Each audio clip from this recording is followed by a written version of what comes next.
Altrimenti provo a chiamare la segretaria ora. Sì, no, ma io volevo sapere se si vedesse. Buongiorno. La diretta è attiva, ho messo io un tasto. Bravo, grazie. Volevo Il sapere. microfono chiuso, Sì. se no ci A me. sentono online. Era chiuso.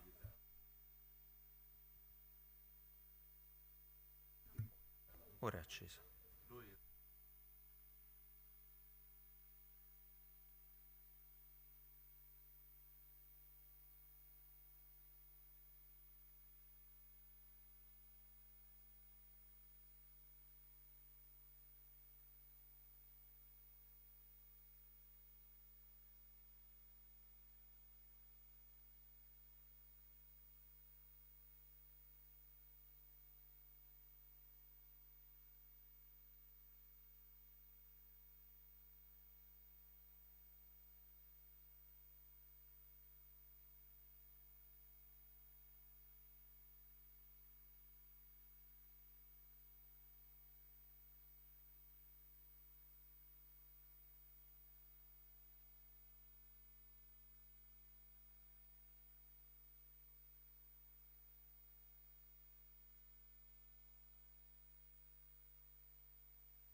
Good morning, everyone.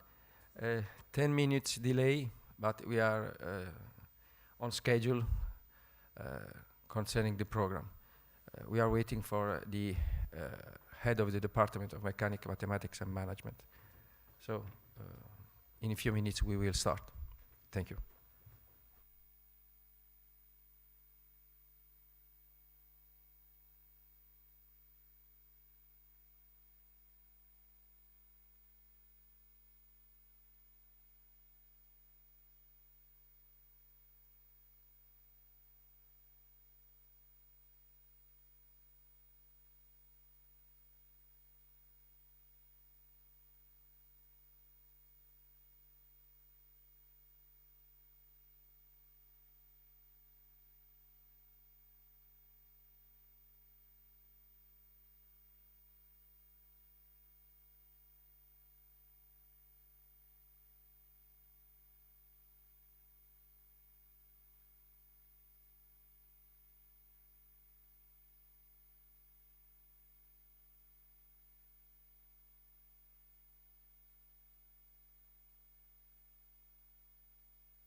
Good morning, everyone. Academic authorities, distinguished representatives of European companies, universities, student association of industrial engineering and management, dear participants attending the conference from all corners of Europe, ladies and gentlemen. I'm very pleased to welcome you all to the European Conference on the Erasmus Project, Industrial Engineering and Management, European Higher Education.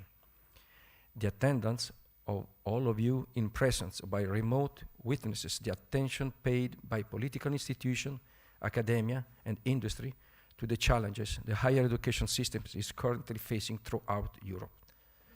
Now, I give the floor to Professor Francesco Cupertino, Rector of the Politecnico University of Bari.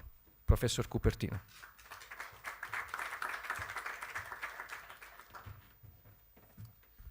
Thank you, Gianni, and good morning to everyone.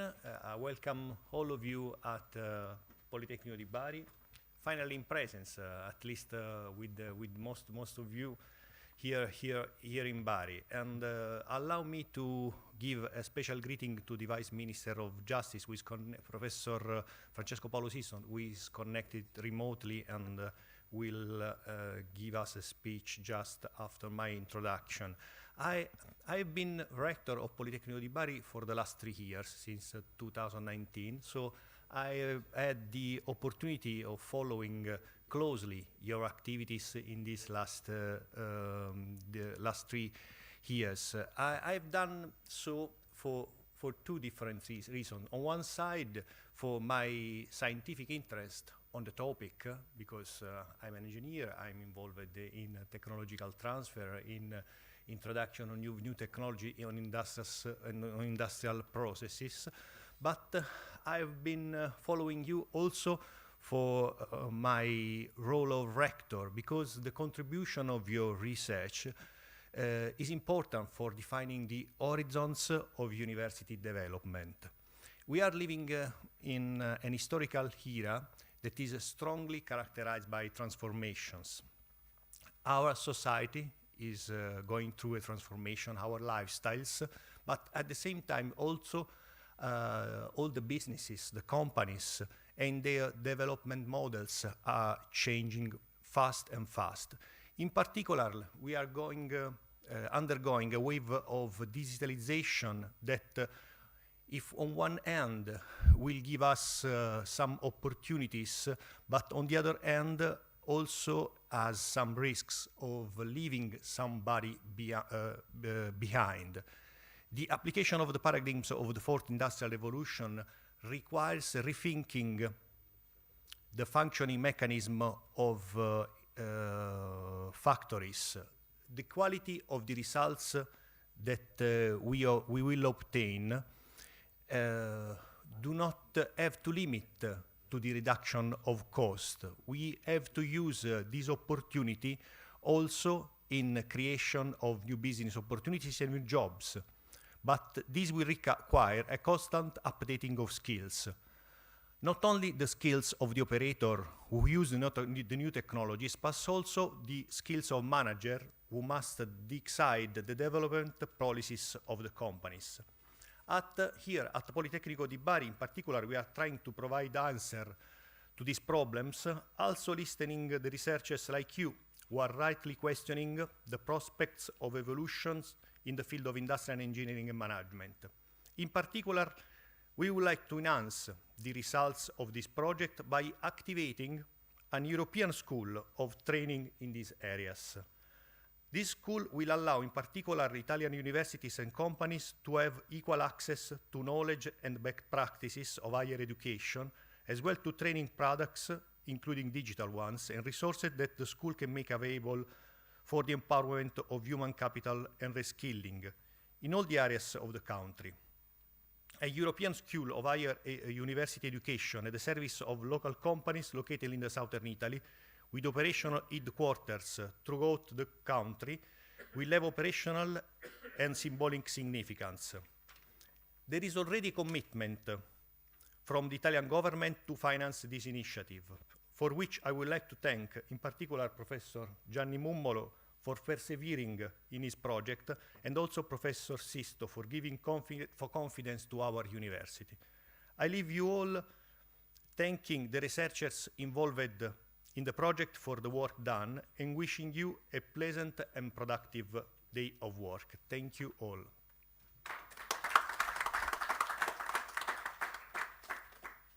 I would like to check now if Professor Sisto is connected remotely and can jump into the conference. Professor Sisto? Professor Sisto, are you connected? Not yet. Not yet. So otherwise, I will give the floor to Professor Giuseppe Carbone, who is the head of the Department of Mathematics, Mechanics and Management at Politecnico di Bari. Please, Giuseppe. Thank you very much, Francesco.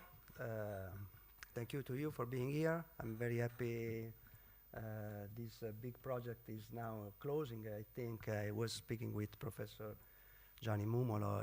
He told me this project was a really big, important success in the field of innovation in teaching activities, both at academic level and also industrial level, I think. So I'm, as Francesco was saying, I'm the head of Department of Mechanics, Mathematics and Management, and the department has been nominated for the second time consecutively by the Ministry of Education and University as Department of Excellence in Italy. So there are, just to say, there are about 800 departments in Italy. Each 5 years they undergo an evaluation for the quality of research and teaching activities, and only 108 are nominated on each 5 years as excellent. So this excellent department, this gives us the opportunity to have fundings for just to improve further the research activity, the teaching activity, and also the knowledge transfer, which is the third mission of a university. Indeed, we got about 9 million, more than 9 million euros for the government, plus about 3 million euros for co-fundings from private companies for this project. So the department is very big and covers all the fields of mechanics, mathematics and management, and in particular regarding mechanics and management, we are actually cover all the all the fields of hot mechanics. What you say? We call them hot because it's it's related to thermodynamics, machineries, and these things, and also cold. But at the same time, we also have a very big group of industrial engineering or management engineering. It depends. In our system, industrial and management are very close connected to each other, and I think this project is more within this this field. What you say about what we couldn't say about teaching? Teaching is changing quite a lot in the last, I would say, at least 10 years. And we are actually feeling this at the university level. In fact, most of the students need to have different needs with respect to, if we compare to more than 10 years ago. They actually want to be able to attend university courses at Master of Science, for example, being at the same time working for a company. And this is a very important issue because all professors are actually, I think, and I'm one of them, they want to be in the classroom. They want to be teaching and to write on the blackboard and in the old style way, which I think it's a very efficient and effective in transferring the knowledge. But we need to move on, and we need to change a little bit, because these new instruments that are actually related to digitalization, Professor Cupertino was telling about that, give us additional opportunities. This means that we need to change the way we do teaching. We need to be more prone to have this type of online courses. But doing online courses is not very easy. And I tried also, and the classical lesson that we do at the blackboard cannot be actually transferred online. So we need to change completely the way we do these things to allow these people and industry also, and people also working in industry, to have the possibility to increase their knowledge, their competencies, and their expertise. This, I think, from this point of view, I think this project, I was speaking with Gianni, has been very successful. And therefore, this will be very, very useful also for us at the Department of Mechanics, Mathematics and Management to think about new ways to teach. Because within the 5 years project, of the Department of Excellence, we have very different activities on teaching that we need to put in operation, and suggestion from the results of this project will be very helpful for us. So thank you very much for this very important work, and have a good job today.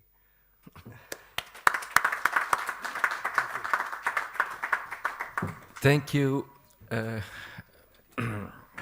Professor Carbone. Thank you, Magnificus Rector. Now I would like to ask whether Professor Sisto is online or not. If not, I will try to complete my presentation.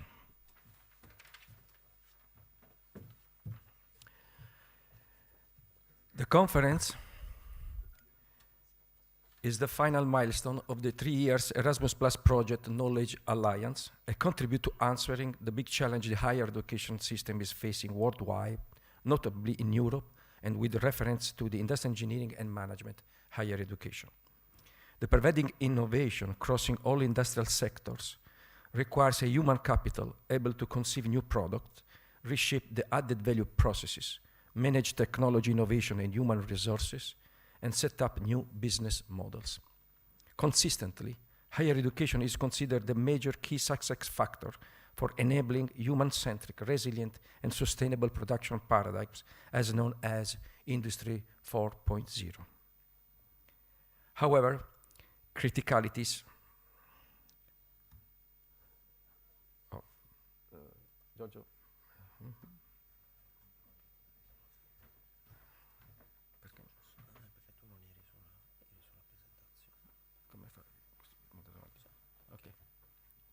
Sorry. However, criticalities emerged in the last decade, and a technological paradox occurred. Investment in production assets are not counterbalanced by a correspondent generation of a critical mass of knowledge workers, and the fierce competition for human capital is occurring worldwide. The shortage of qualified human capital can be referred to educational, social, and demographic challenges. I will focus on 3 main challenges. In the survey, on hundreds of university professors and students from 64 European universities from more than 20 countries, as well as on 75 companies, a knowledge gap analysis has been performed to compare the offer of industrial engineering and management programs and industry knowledge demand. On the average, in Europe, academic programs do not completely meet industry needs. Details will be provided by the next presentation.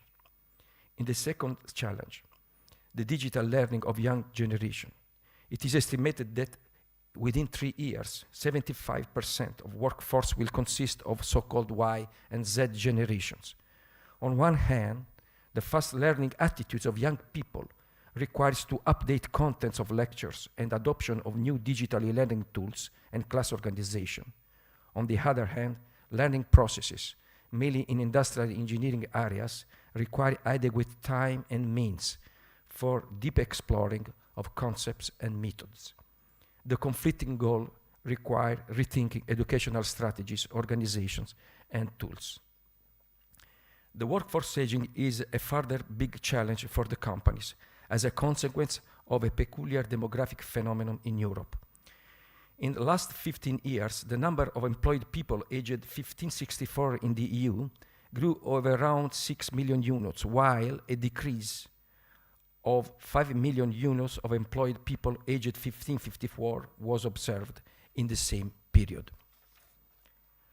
Aged workers required to be upskilled or reskilled by continuous vocational and academic programs, pursuing an ethical social commitment, that is, providing workers of all generations with an updated knowledge to operate in a digitalized work environment, despite some reluctance of more aged workers in adopting new digital technologies. The overall phenomenon is complex in nature and for possible effective action to be adopted. In 2020, the European Commission, in a communication to the European Parliament, announcing the setting up of the new European Knowledge Strategy that stated its strategic priorities for reinforcing the European higher education. A European skills agenda identified 12 actions to make effective the knowledge strategy. The University Industry Consortium of the IE3 Project has been fully engaged in the cradle of the European knowledge strategy under a pact of skills, a knowledge alliance to address limits and challenges of higher education in industrial engineering and management. The Erasmus Plus experience revealed of absolute value. New and enlarged form of cooperation identified by the European Commission under Action 5 have to be pursued. And I want to refer to what our rector announced in the opening of this conference. Networks of universities are encouraged to cooperate through a formal institution, the European University, to share goals and resources for increasing the overall capability and capacity in generating qualified human capital. A big thank to the university and industry partners of the IE3 project. Thank you all. I much enjoyed time spent over 3 years working with you. A special thank to my colleague, Giorgio Mossa, that is now the current coordinator of the project. Few words now on logistics of the conference attendance and the program layout. The conference is attended in person remotely by the YouTube channel of the Politecnico University of Bari. Again, to all attendees, my warm welcome. The program includes 2 sessions. In the first session, the IE3 project academic and industry partners will present the main project findings. In the second section, outstanding external experts from academia and industry, highly involved in high industrial engineering and management, will debate in a roundtable chaired by colleague Professor Lundqvist on how to prolong the activities of the project beyond its end, as well as on how to increase its impact on academia and industry. Possible contribution and questions by attendees could be put to and managed by Professor Lundqvist. Let me conclude now, as I started, outlining the words of the President of the European Commission, Mrs. Ursula von der Leyen, which attribute relevance to education as the main key driver for the competitiveness and innovation, also expressing an increasing willingness of the EU to support higher education in the years to come. Thank you for your attention and enjoy the conference.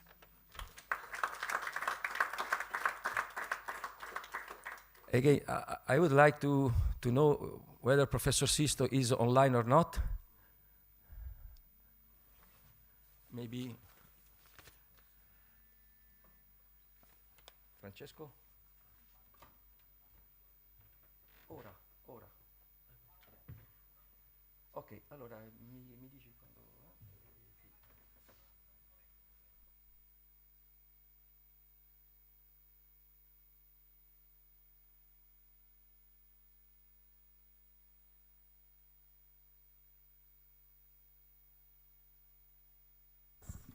Okay, flexibility is a quality in industrial engineering and management. The contribution by Professor Siston, Deputy Minister in the Italian government, will be held in, let me say, around an hour. Now we can go further on with the program. And I give the floor to colleague Agnieszka. No? Giorgio Mosso, sorry. Giorgio. Okay. Grazie.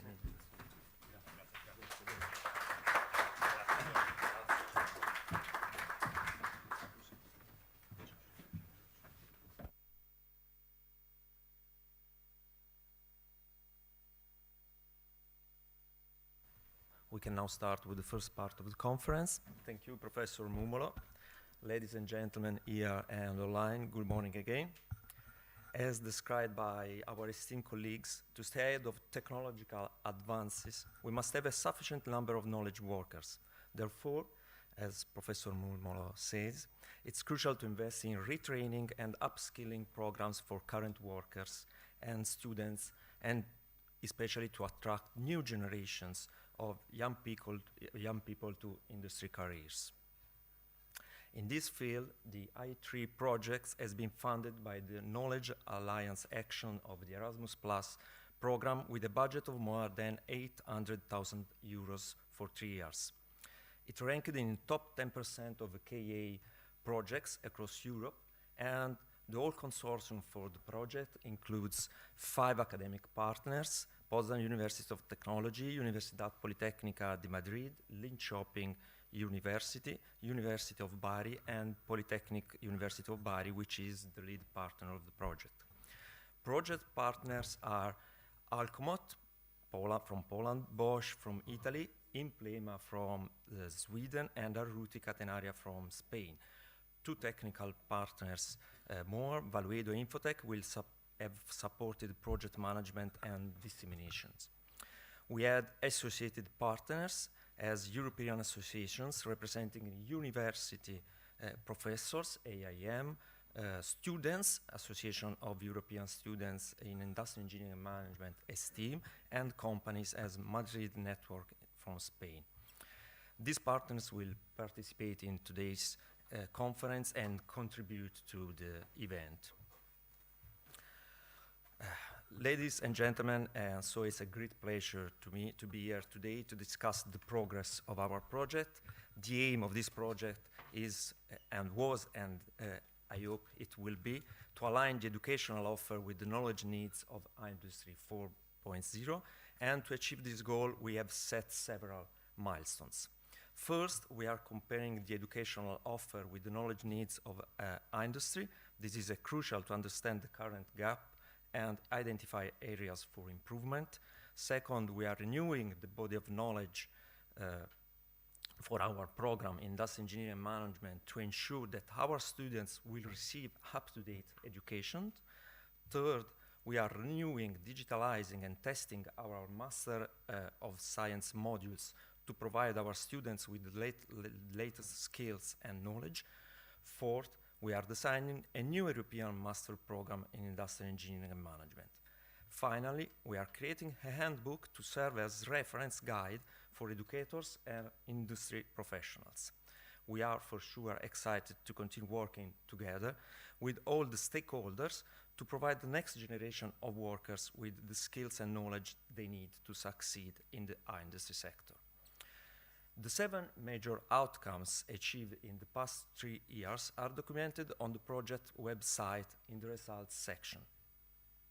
These range from the training need analysis to the design and testing of learning materials, both in-person, traditional one, and e-learning, and culminate in the proposal for a new master program. Please take a moment to visit the website and see these results by yourself in the future.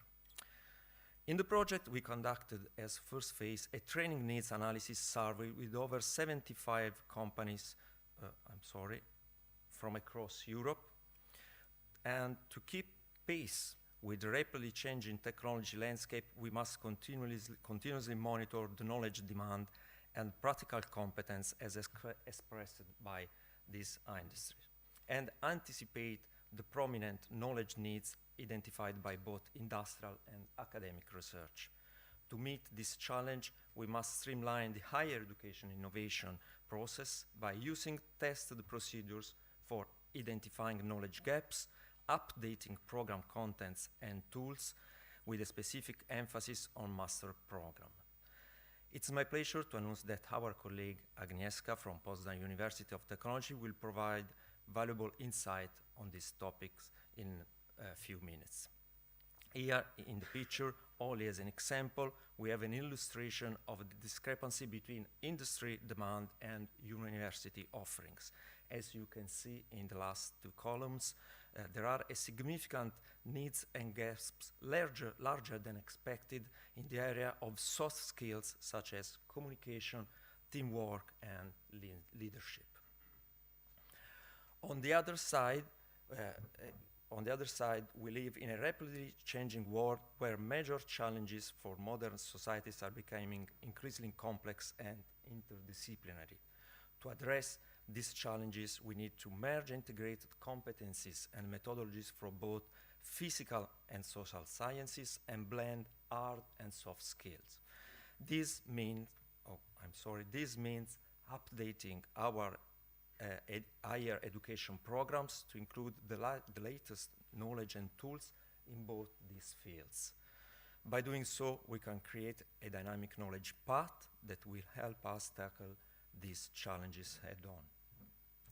Thus, the methodologies for knowledge transfer need to be explored. In the industry's perception, as in the figure, a web-based learning that is less synchronous and more asynchronous is preferred. This is one of the results of our surveys.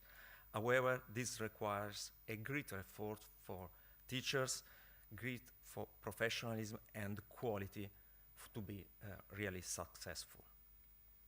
As a major outcome, I'd like to emphasize that it's more important to prioritize learning over teaching, particularly when considering the digital attitudes and abilities of the younger generations, the so-called Z generations. Let's embrace this change and empower the next generation of learners. To attain this goal, we need to adopt a hands-on learning by doing approach, which is based on a strong framework of technical and theoretical knowledge. Our colleague, Professor Ordieres, will be providing for sure insight on this topic in his forthcoming speech. The results of the first year and a half of the project have been summarized in the so-called body of knowledge. In our vision, it represents a conceptual framework and at the same time a set of technical guidelines for both designing new modules and improving or design existing industrial engineering and management course and master's program. These guidelines are based on the needs identified through gap analysis conducted at the EU level and as we have seen before.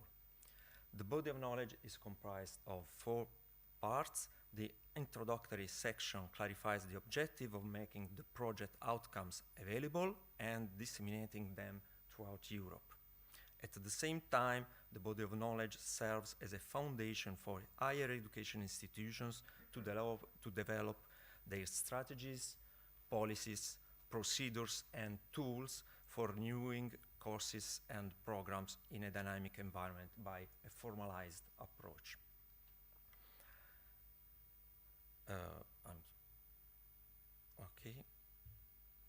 Under a well-defined action plan during the project, coherent with the resultants from the body of knowledge, the partners renewed 5 existing modules at their universities. I'd like to stress out the great contribution in this activity made by all the industrial partners. Examples of this are available on the project website. This on the screen is an example from Politecnico di Bari. It is the module Operations Management in Advanced Lean System, and on the screen you can see a case of the contribution of the partner Bosch in the design and realization of serious game cycle time analysis in the shop floor and on the seminar Lean Processes in the Digital Factory. More specific attention has been given from the partnership to developing and implementing 4 new e-learning modules. Joaquin will provide more precise information about that. All the videos and the learning materials are available on the website and have been developed by the Moodle e-learning platform. As an example, I can demonstrate the e-learning module developed by Linköping University and Implema on the topic of machine learning in operations management. Here are a video sample in the field of decision making and a case on stock prediction. The modules received a high evaluation of quality by students who appreciated the practical cases and the quick quizzes designed for the self-assessment. Finally, the project pieces of evidence have been summarized in a handbook. In other words, what is the hallmark of industrial engineering and management. The first piece of evidence is that it is important to maintain the conceptual framework of industrial engineering and management.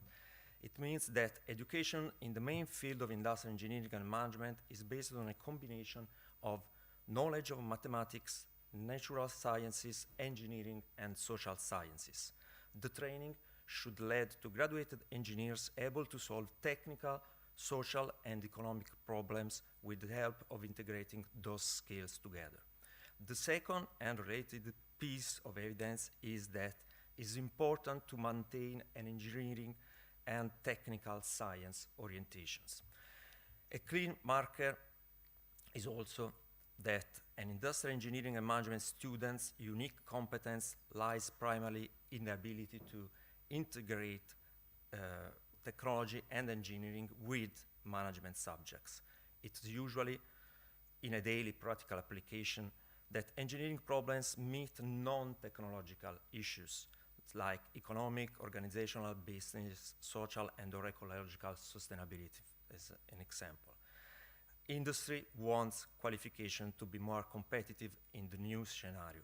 This is characterized by a combination of technical evolution and business revolutions, and both must be the key pillars in a broad engineering qualifications.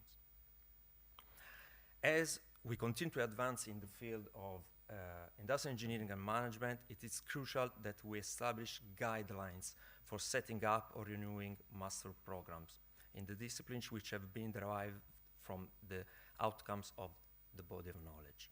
It is important to note that these guidelines are not mandatory rules, but rather a set of advice stemming from the experiences and results of IE3 project partners. They should be adapted to the existing laws, rules, regulations, and constraints of the university or country in questions. The guidelines will support universities and companies in the self-assessment process of new or revised programs. We must always strive to improve the quality of education in this field, and these guidelines will help us achieve this goal. In conclusion, let us work together, industry, students, and university, to ensure that our Master of Science programs in Industrial Engineering and Management are of the highest quality possible, and that they will meet the today and especially the future needs of our students, our universities, and our industries all over and beyond Europe. Okay, unfortunately my time is over now, and so I will leave the floor to my colleagues, the next two colleagues that will be first Professor Joanna Olesko-Slapka from Poznan University of Technology, and then Professor Joaquín Ordieres from Universidad Politecnica de Madrid. Yes, Agnieszka. Oh, I'm sorry. Okay, I'm really sorry for this. Okay, thank you for your attention.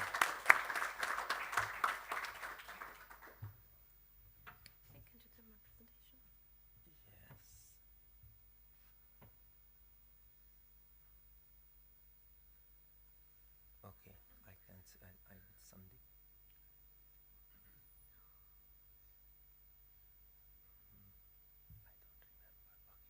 Yes, yes. Mm-hmm. Perfect. Okay, and I use this? Yes, you can use all the rules or just as you prefer. No, not all. Okay. Sì, sì, okay.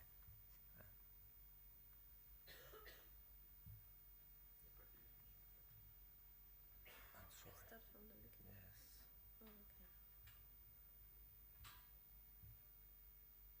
Oh, okay. Please, you're welcome. Okay. Thank you very much. As introduced by Professor Mumolo and Professor Mossa, I will be talking about the gap between educational offer and the needs of contemporary industry and business environment. And, well, as Giorgio introduced, I am here not only on my behalf, but on behalf of the entire team from Poznan University of Technology, which is my colleague Joanna Olesko-Slapka, of course, and Professor Marek Ferch, who is leading the part of a work package connected with desk research. The desk research, especially on educational offer within the area of industrial management and engineering. So, my presentation will focus on the first part of the project, the part that was really important because we need to, well, set the ground for the final, for the further work the work on new and improved educational programs. So, at the very beginning, we wanted to find out whether the HEI's educational offer meet requirements of contemporary industry and business environment. Well, if the answer was yes, then our project would be quite pointless. But fortunately, we found out that these are not aligned, and there is a gap between educational offer and the needs of contemporary industry. And the two questions that arose then, that were decomposed here, was what is contemporary educational offer in industrial engineering field and in management, of course, and what are requirements of contemporary industry and business environment. To answer that question, we designed a very simple methodology that was basically based on identification of stakeholders and then reaching these stakeholders to get the best knowledge on what we can offer and what we do need. So first we identified the stakeholders within higher education institutions area, and we figured that there are three important groups there. The first are the professors, the educators, who offer and transfer knowledge during their classes, mentoring, and generally guiding students. That the important stakeholders here are alumni who complete their education as graduates and start the work in companies. We figured that their knowledge and feedback from them is very important, as they confront really easily what they learned with what they need. Naturally, industry is also an important stakeholder here, so we decided that we need to get knowledge from companies. On one hand, on what they need from the workers, what knowledge, what skills they need, okay? And on the other, whether they are offering some training within the required knowledge and skills area. So, after having the stakeholders identified, we designed a way to reach them. And again, we figured that we need two approaches here. The first is objective perspective, the perspective that is based on literature research and syllabi analysis. And we also needed a subjective perspective just to get to know what is the perception of the knowledge offered and gained via the questionnaires directed and designed, customized, okay, to reach all the stakeholders that we identified. This methodological approach was implemented, and the results we achieved are the following. First, we started with the desk research on contemporary industry. There was no surprise that the contemporary industry is based on Industry 4.0 concept, and we went through the literature to see what are the most important aspects and elements of Industry 4.0. The results of the systemic literature review were presented in one of the reports that are available on the project website. Thanks to the literature review, we identified this. So the second step was syllabi analysis. Here we wanted to reach higher education institutions that were present in the countries that are partners within the project. So, as you all know, there are four countries involved: Sweden, Spain, Italy, and Poland. We went through the data to figure out what is the number of higher education institutions there, and we received the feedback that allowed us to identify the number of the institutions, and then we searched through their offer to see how many industrial engineering and management programs are there. So again, we got the pool of the data here, and we reviewed these programs to see what kind of courses are offered. For the courses identified, we collected the syllabi, as they are usually available at universities' website.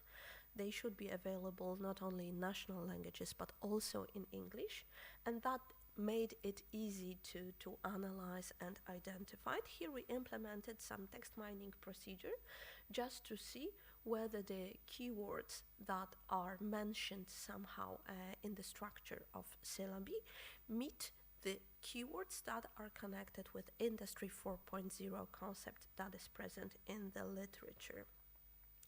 The results were presented also in the report. You can see a semantic map here that gives some keywords that most often appear in the syllabi. That's the network that includes words such as innovation, data analysis, data mining, automation, simulation, and many others. Well, just a brief comparison shows that these are simply the words that are quite closely connected with Industry 4.0 concept. So we could say that that the programs that are offered in industrial engineering and management field try to benefit from the state-of-the-art knowledge on the industry that we already have. Naturally, there is always time delay, time to gap that is caused by processes, let's just say, connected with implementation and changes within the program. But here the situation seems to be quite satisfying. So what we had at this stage was the objective analysis of the offer of higher education institutions and the state of knowledge on industry, contemporary industry and business. So the next step was the questionnaires. The questionnaires for the companies were the semi-structured interviews, because there was not so many companies interviewed, but still we wanted to find out whether they need to complete the training, whether they need to supplement the training by higher education institutions with their own courses, trainings, workshops, etc. Because that would obviously mean that the alumni or the students are not well prepared enough to start to initiate the work. So we interviewed companies throughout the Europe, as you can see. Many countries were involved here, just to figure out whether they offer some training sessions and what do these training sessions really refer to. So first conclusion was that the training sessions are organized by most of the companies, especially the large ones, but the frequency differs on account of the size and the type of the company. We tried to see how it is in large companies which are well financed and structures and have the most systemic procedures involved, but also we wanted to see how well it is organized in micro companies, as they are the important part of the contemporary industry. So as you can see, the training is offered, yet in micro companies it's not regular, it's just on the recruitment stage, while in large companies such sessions are offered on a regular basis. We also identified the areas in which the training need is required and offered, and they proved to be the training on decision-making, problem-solving, entrepreneurial mindset and skills, and also, computer-based static competences and big data analysis. So we could see that not only the so-called hard skills training is offered, but also the one on decision-making and entrepreneurship. The next step was identification of the gaps between the offer and between the demand. The illustration of the gap is presented in the slide in two dimensions. The first one is the dimension of knowledge, skills and competencies, while the other is on operational tools. As you can see here, high demand and high gap is recognized again in problem solving, decision making, team working, communication skills, which seems to be soft skills that are really difficult to teach but are really important in everyday's work. And when it comes to operational tools, computer-based competencies, software competencies, and big data analysis seems to be the most important field here. There is no gap perceived and no demand required in industrial marketing, ergonomics, investment and finance, and logistics and industrial organization area when it comes to skills and knowledge and competencies, and when it comes to tool, augmented or VR competencies and 3D printing competencies. So simply, when then developing the body of knowledge and the program offer, we focused on the gaps that were presented here. Okay. That was the company's perspective, so the most practical one. After that, we went to academia to see how it is perceived from the perspective of the teachers, students, and alumni as well. So we designed questionnaires. It was not semi-structured interviews, but questionnaires for educators. Again, all over the Europe, they were asked to express their opinion on educational offer. And the results are presented here. They differ a bit from these, gained from the industry. However, there are some similarities here as well. So when it comes to skills, competencies, and learning, communication skills are again the ones that are quite often presented as the needed ones. While the new thing is cybersecurity, which we believe is important, and big data analysis appears here again. When it comes to knowledge transfer methodology, because that was important in university perspective, okay, we wanted to ask the educators what do they lack in their offers, and it showed that the field trips and experiential learning are the knowledge transfer methodologies that are perceived as the ones that are important, yet they are not exploited in a way they should be. Okay, the next group was the alumni group. We also went through the world this time, not only the Europe, as you can see, to figure out whether alumni of higher education institutions perceive the knowledge as valuable. Here, the more gaps were identified, and there's no surprise that they are quite similar. Again, problem solving issues, entrepreneurial mindset, leadership issues, as well as communication skills, cybersecurity issues, Internet of Things, management software tools. So you can see that there is quite a consistency in the gaps identified here.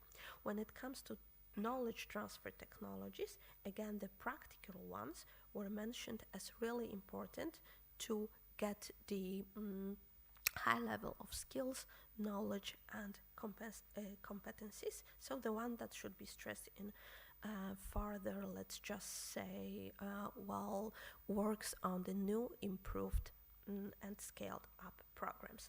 And the last group to be questioned, the largest group, of course, was students. All over the Europe, we ask students what is their perception of the programs, what is their perception of effectiveness of knowledge transfer by education activities.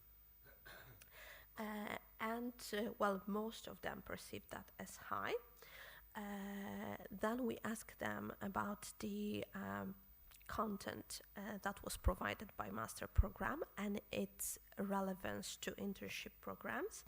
Here also, over 40% assessed that as high, but the responses are not as satisfactory as they could be. The other questions were about effectiveness of knowledge transfer by education activities, compliance of attended master program, and compliance compliance in terms of job market requirements and professional works. There were some gaps identified here as well. As you can see, we could not ask the students directly about their work experience because lots of them do not work yet. Okay, so let's just go to the conclusion, not to use too much of my time. The first part of the conclusion refers to theoretical analysis, okay, so the objective studies. And here we figured that there are no substantial divergences between topic of academic research, namely Industry 4.0, and educational offer of HIEs. They simply focus on that aspect. Importance of manufacturing technologies is stressed. Data processing technologies are perceived as very important as well. Companies also developed their educational offer, but it's customized and based on their needs, and they use the resources that they already have, trying to benefit from coaching and guidance that the experienced staff can offer. The qualitative research also gave the feedback on contents of the courses offered and convergences and divergences with academic research. Generally, they are quite similar, they are quite close, but there are some new topics in the research that are not covered with the programs yet. As I mentioned, it may be caused by administration regulations and the lead time of implementation and introduction of new topics into academic programs. The next set of conclusions refers to the questionnaires results. Simply, we can sum it up really in really consistent way. Generally, large companies, they look for new competencies, new multidisciplinary competencies, because they want and they need the resilience to rapid changes in the market. Okay, so they need workers who know a lot in various fields that helps them remain successful in a dynamic and competitive market. Companies also appreciate soft skills. They believe that they are important and even more important than the hard skills, skills that are easier to master. Soft skills refer to the ability of communication, interacting with people, team working attitudes, entrepreneurship. So, in the renewed program, we try to focus on these two. There is a net positive knowledge demand from companies. They still need new knowledge because they see how the world changes. Among operational tools, the highest demand expressed by companies is related to analytical competencies. We are living in a world of data, and we need to understand the data and draw conclusions for them. So tools such as computer-based statistic competencies, management software tools, big data analysis seems to be important here. Face-to-face is the most required knowledge transfer methodology, yet the students preferred asynchronous sessions to the synchronous ones when knowledge is offered in a web-based scheme. When compared companies' knowledge and HIE offers, it's quite similar, but there are some priority areas in which demand of companies is higher than the training offer, and that is the gap we are trying to complete with the project results. The internal demand expressed by higher education institution is in accordance with companies' knowledge demands, which is quite a positive conclusion. Academics involved in second-level master program consider of high value both long internship periods and the presence of industry professors in program courses, as they provide practical knowledge and practical insight through the theoretical knowledge and experience. What else? Alumni and students of master programs identified in soft skills the main shortcoming in the programs attended. That is also something we could focus on. And although the offer in second-level master programs perceived by students and alumni is lower than the offer expressed by the academics, the majority of students and alumni, they consider contents of the program attended compliant with the job market requirement, which on one hand, okay, is satisfactory on us. On the other, well, it proves that there is still a room for improvement, for continuous improvement, to really try to be as close to the market requirements as possible. Okay, thank you very much for your attention. Thank you, Professor Humolo.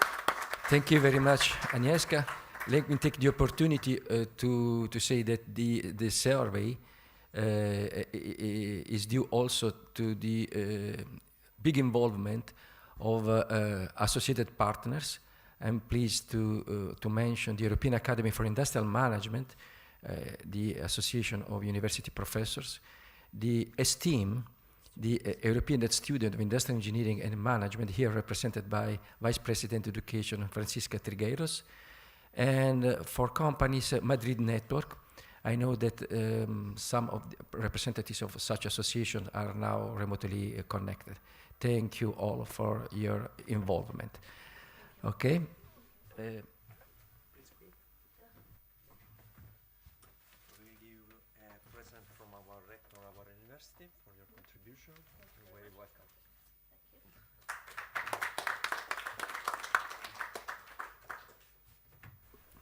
Okay, now it's time of colleague and friends, Professor Joaquim Ordieres from the Universidad Politecnica de Madrid.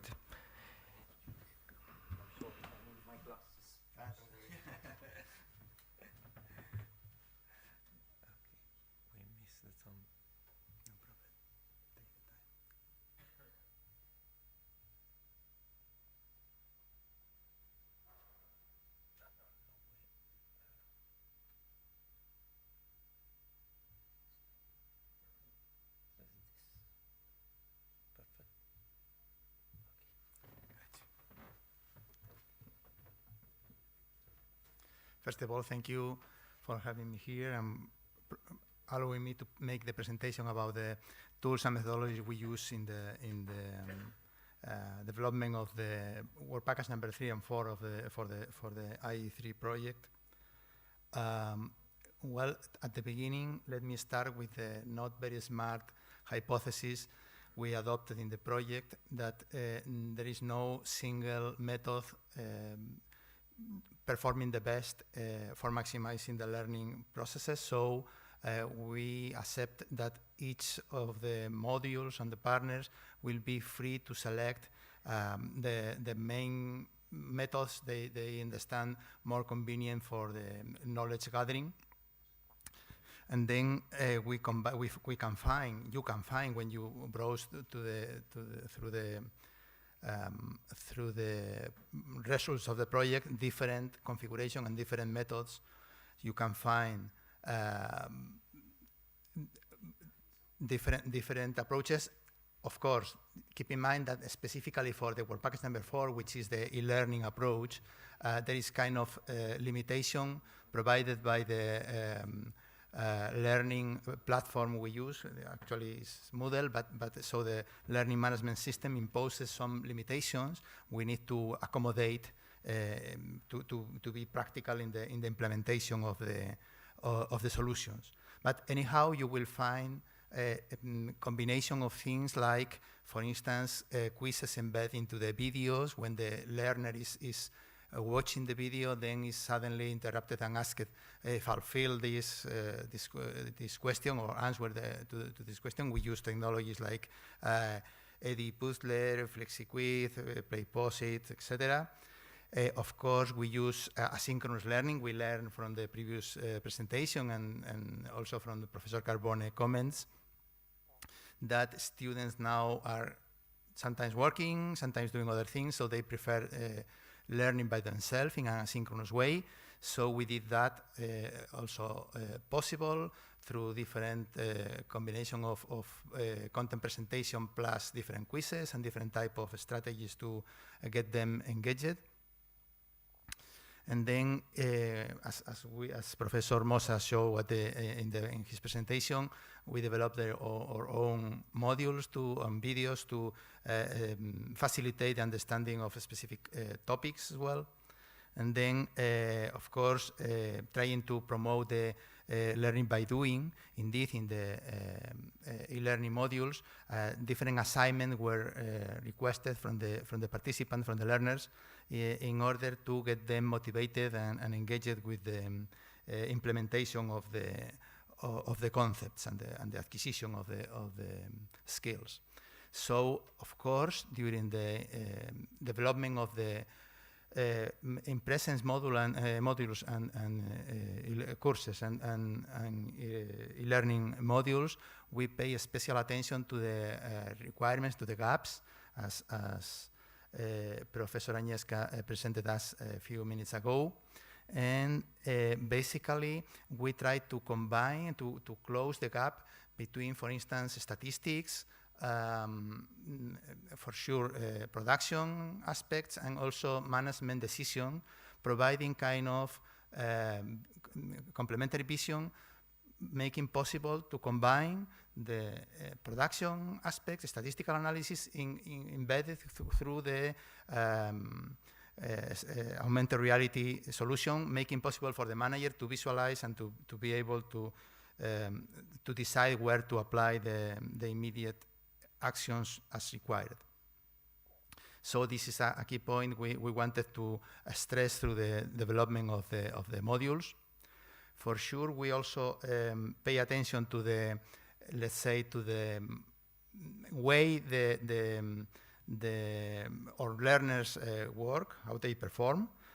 Then we try to move what is now the classical solution we can find in companies, like, for instance, the lean panels and that kind of agile approaches, etc., which are based on blackboards and panel presentation. We wanted to move into the current technologies our learners are more commonly excited with, so which basically is a digital solution. So instead of using agile classical approach, Trello solutions or any other, that also make easy for them to learn and be more close to their own mentality. So we pay attention indeed to that kind of solution through the creation of the content in the different modules. You can find them there. Of course, we pay specific attention, as Professor Carbone told us at the beginning, regarding that, and also Professor Mossa and Professor Mumulo show us the structure of the workforce, how it is evolving. So we understood that our learners are and will be Z generation, mainly Z generation, Y and Z generation members. And then they are characterized by different aspects, like they are very social, but they are digital natives, but not sure if, unfortunately or fortunately, it depends on the specific case. They are multitaskers, so they want to do several things at the same time, and they are ultra low focus. So they decide if they are interested in one thing or not in less than 20 seconds. So it's very, very complicated to sell something in 20 seconds. It's kind of advertisement, even shorter than a normal advertising on the TV. So this is fine. This is funny, but it's the reality, so we need to deal with it. And then, on the other side, they are very interested in learning why and how to do things, and specifically why. What is the added value for me to being able to do something? So these are aspects we took into consideration when we decide the type of methodology, the type of actions, and the way to promote the learning process inside the modules developed. So fortunately, that makes us the opportunity to use and to reuse the concepts. So we provide kind of path learning, making it possible for the learner to find the same concepts in kind of repetition in different points during the path. That makes possible for them to increase the learning process by revisiting those concepts. So this is a good point. we found during the elaboration of some of the modules. Of course, we need to pay attention indeed to the that kind of doing dimension. So we emphasize the idea of we need to have basically two different strategies. One global strategy looking into how to renovate and how to move forward for the new content. So keep in mind that we are doing a specific action here in the IE3 project, but that method needs to be extended and enlarged for the future. So we propose to have that kind of two-level strategy. One level looking into what is needed for the next few years, how we can implement that in our courses, and then a second level for the current courses, how to relying on competence approach, how to be able to assess that knowledge is gathered and is properly acquired by the participant, somehow doing something, making it possible to demonstrate they acquire those competences. So this is also a key point from the point of view of methodology to have the two visions at the same time. Regarding the competence approach, to emphasize the doing dimension, so to learning by doing, so that kind of let's do things. And let's explain why. So the idea will be to combine knowledge, method, technology, and the vision of product should be industrial product or should be society problem in a combination to demonstrate the competence through some activities, giving us or giving some output, making it possible to assess the idea. So we make an implementation regarding that kind of dimension, specifically for the assignments inside the modules. So this was also a point to be considered. Then regarding the specific aspect related to the profile of the learners, not only typically student, but also indeed people working at the companies currently. So we wanted to we explore. Actually, there is a combination of things in the different modules. We explore in some modules the idea of providing the learning process based on questions, based on how you think or how you understand that need to be solved, or how you plan to solve that issue. Then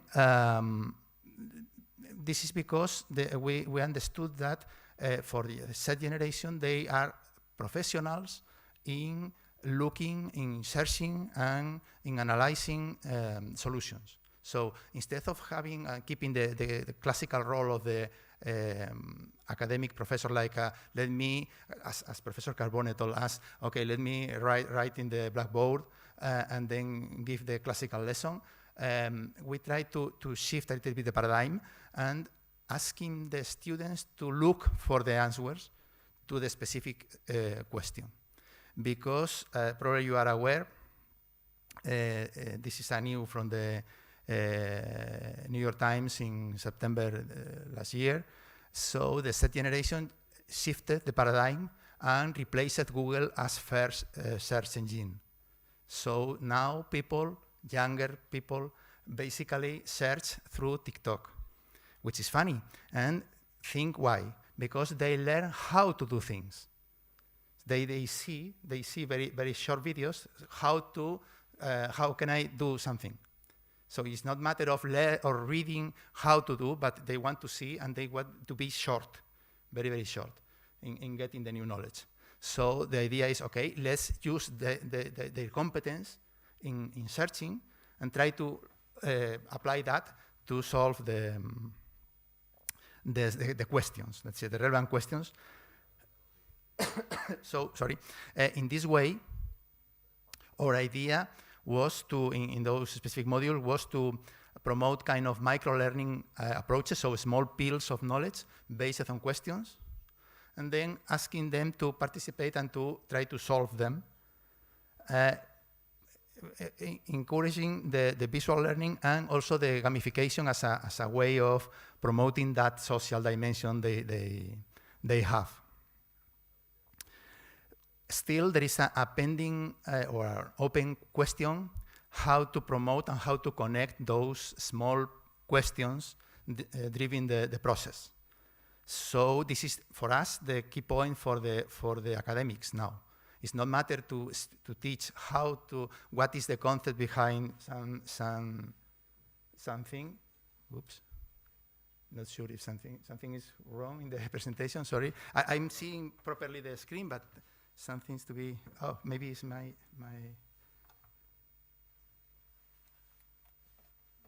yeah, oops. Okay, maybe it was my fault, sorry. Yeah, so the idea for what I wanted to communicate is that probably the missed role for the academics is not now to provide the explanation of what is the definition of a concept. They are, as I told you before, they are professionals in searching and looking for answers, but maybe we need to create a map on how to visit the different concepts, making possible to redoing and to revisiting the specific key points to emphasize the learning process, and also to provide a different path, because different people has different background and different learning needs. So probably there is no need to have the same path for all of them at the same time. So this is because we propose to use knowledge graphs as a solution to provide a connection between those different fields I was proposing before. So it's kind of let things in the nodes of the network to be the different concepts, the different small concepts, and then let us to define the connection of them, what we understand is needed to really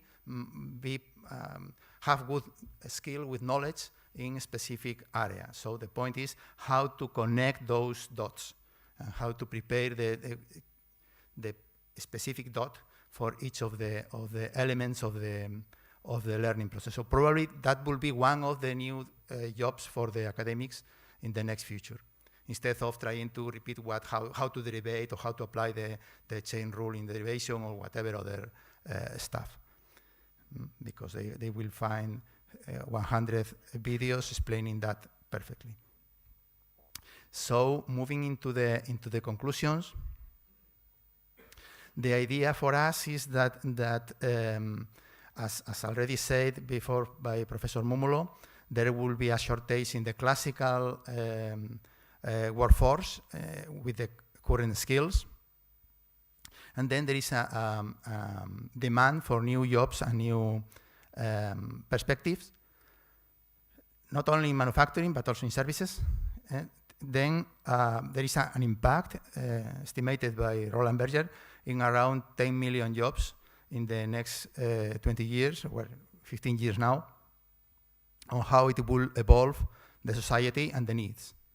So then this is an enormous challenge for education, of course, and for the society as a whole, because in the end we are responsible for answering that challenge. Then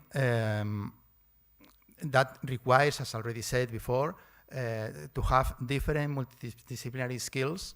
There is no matter to, and then most of those skills probably are not well known yet, so they will be evolving through time. So we need to be ready to answer that kind of demand. And then, of course, as I told you before, it's not just based on manufacturing or industrial setting, but also we also strongly need, at least is my perception, an engineering of the societal systems. So we can have a look into the health system or whatever other you want to see. If you taste your experience, and then you realize, wow, we need strong changes here to be able to do better that and to operate better that kind of systems.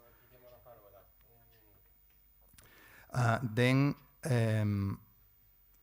finally, the idea is that we can't avoid the change, so we need to follow the participation, and otherwise we will be fired from the systems.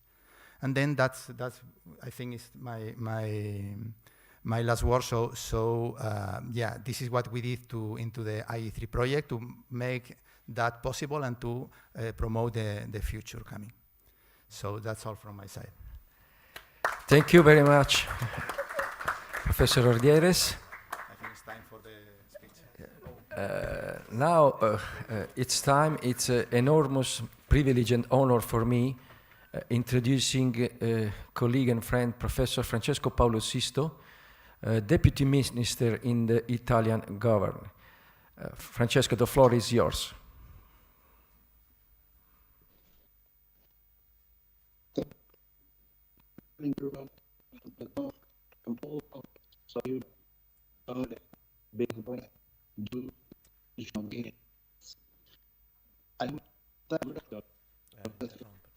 Francesco,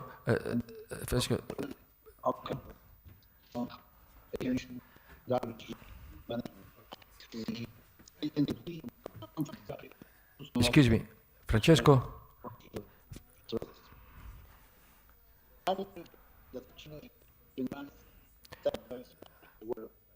Francesco, please stop. Francesco.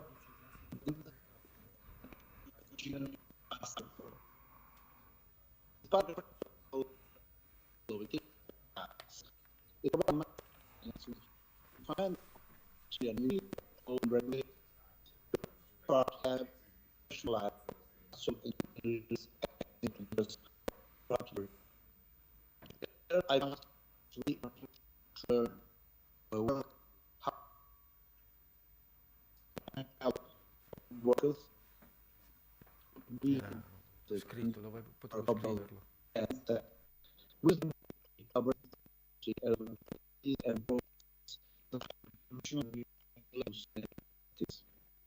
Is meant of real that all compete engineer do the learning. In the future, about how the child decided to invite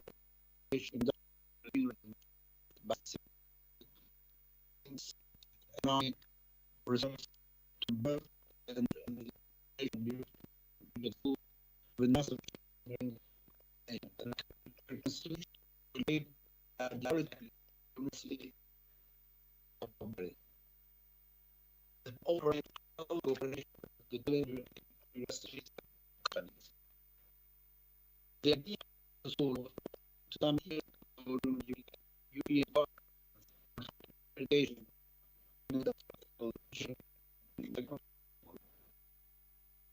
education and Bari May 27 as of the European in the years the attention that the force of political will of the government. The first treatment of the protocol launched by the became for the music association. In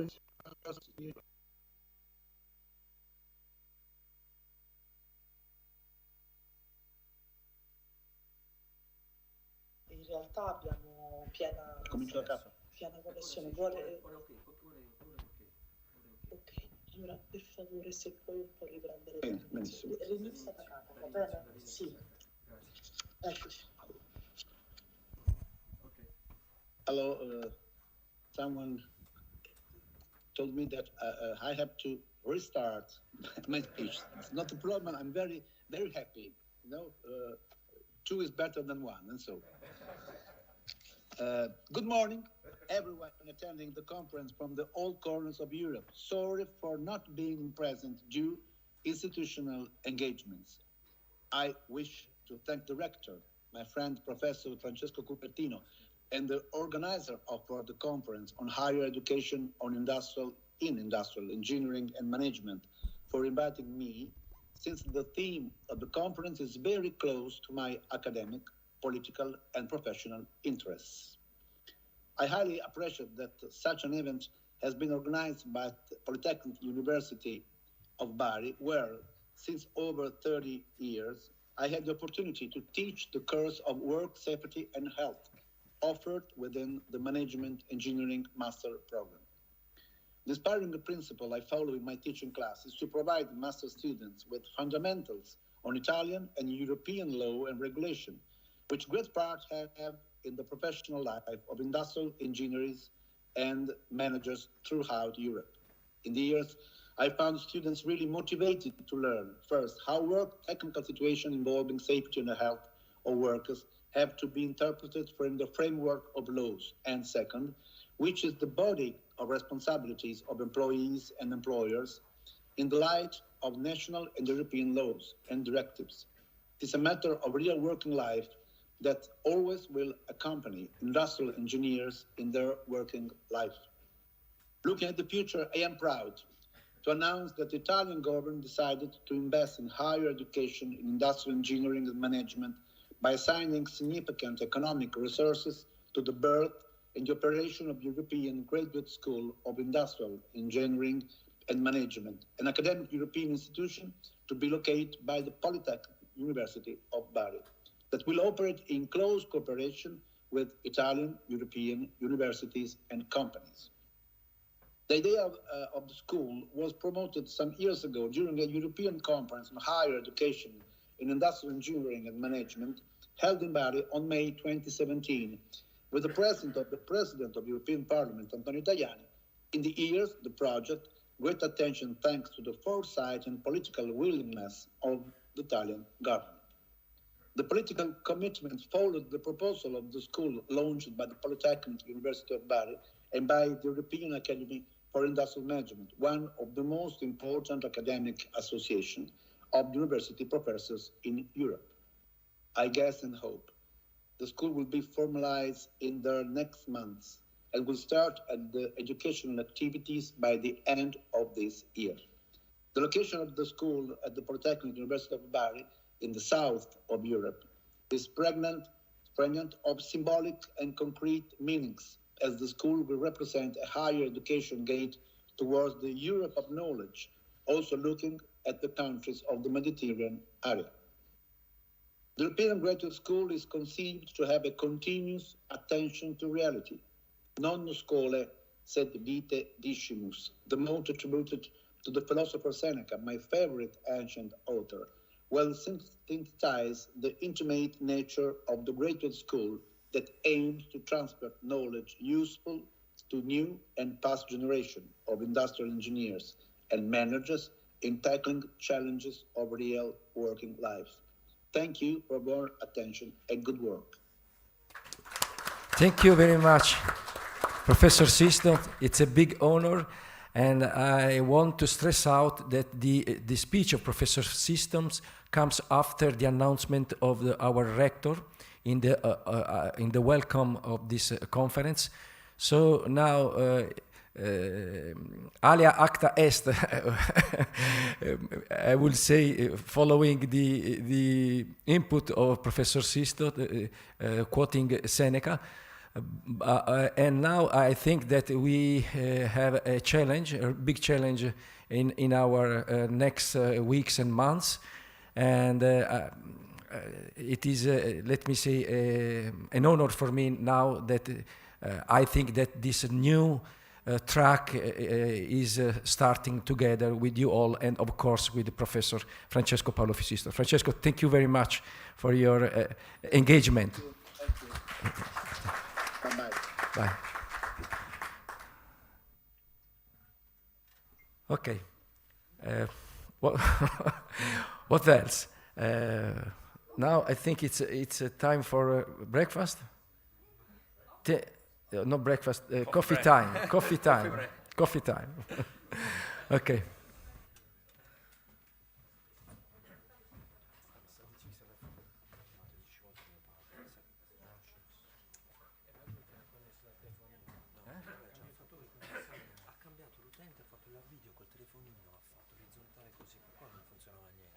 Stava col telefonino. E prima, e dopo. Ora. Ora.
Well, let's go to the second session, the round table, where we discuss by invited experts highly involved in industrial engineering and management, higher education, what we can do beyond the project end, which perspectives for higher education. The roundtable will be chaired by colleague and IE&M fellow, Professor Jan-Erik Lundqvist from Linköping University. I'm very pleased to introduce the expert, Professor Wilfred Zing from Fraunhofer Institute and Technical University of Vienna. Professor Jim Brown, past rector and professor of the University of Galway. Engineer Renato Lastaria, General Manager of Bosch Italy. Francisca Trigueiros, Vice President of STEAM, European Student of Industrial Engineering and Management, and Alessandro Guadagni from Valuedo, our technical partner in the project. The floor to Professor Jan-Erik Lundqvist. Thank you very much. Dear colleagues, ladies and gentlemen, it's my honor now to chair this panel discussion during the next 1 hour and 30 minutes, in fact. And I would also like to say to those of you who are following us from at a distance just now, that you are free to hand in your questions, if you have any, during the discussion, and we see if we can bring some of them to the table at the end of the discussion. So write in the chat if you have anything to ask, and we will see how much we can come back to you later. Now we turn over to the panel, and I'm very glad to see that I have my friends and colleagues here in the panel, and it's a very diverse panel, as you have heard from the presentation from my colleague Mumolo, that there are people coming from industry, from academia, from the student organization, and also from an outsider over there. He's not academia, he's not a student, but he's very important for the project because he is the coordinator of the administration for the project. And he will also give some comments to what we have experienced during the 3.5 years now that we have worked together. We have different openings we can choose. Now my colleague already introduced the names of the panelists and their background. That was my intention, that they should do a short round first, who they are. But again, we can do that starting as I had planned. Just a short round of your background, not the full presentation of what they're going to say. Just a short introduction of yourself, so we know more about you, who you are, and why you are here, so to say. May I start with a colleague from industry, from Bosch, please?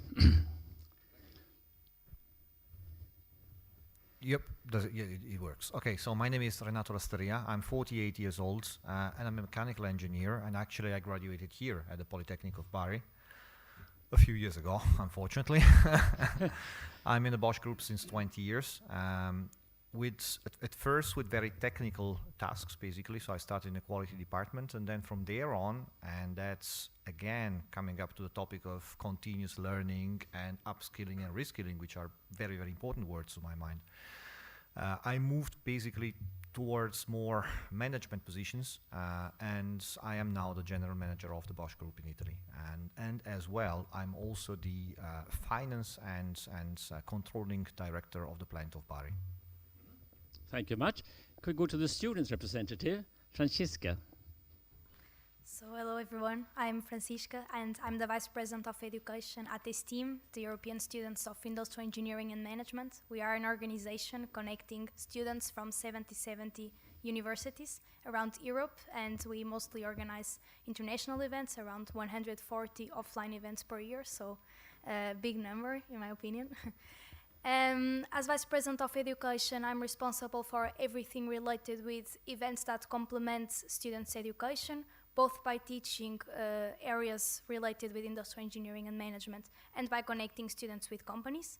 And I'm also responsible for all our contributions to support the development of higher education of industrial engineering and management, or engineering in general, in Europe. And that's why I'm also here. We are very proud to be supporting this project. And yes, personally, I'm also currently in between my first and second year of master's. So I'm pretty much a master's student of industrial engineering and management, no specialization. And very happy to be here today. Thank you. Thank you much.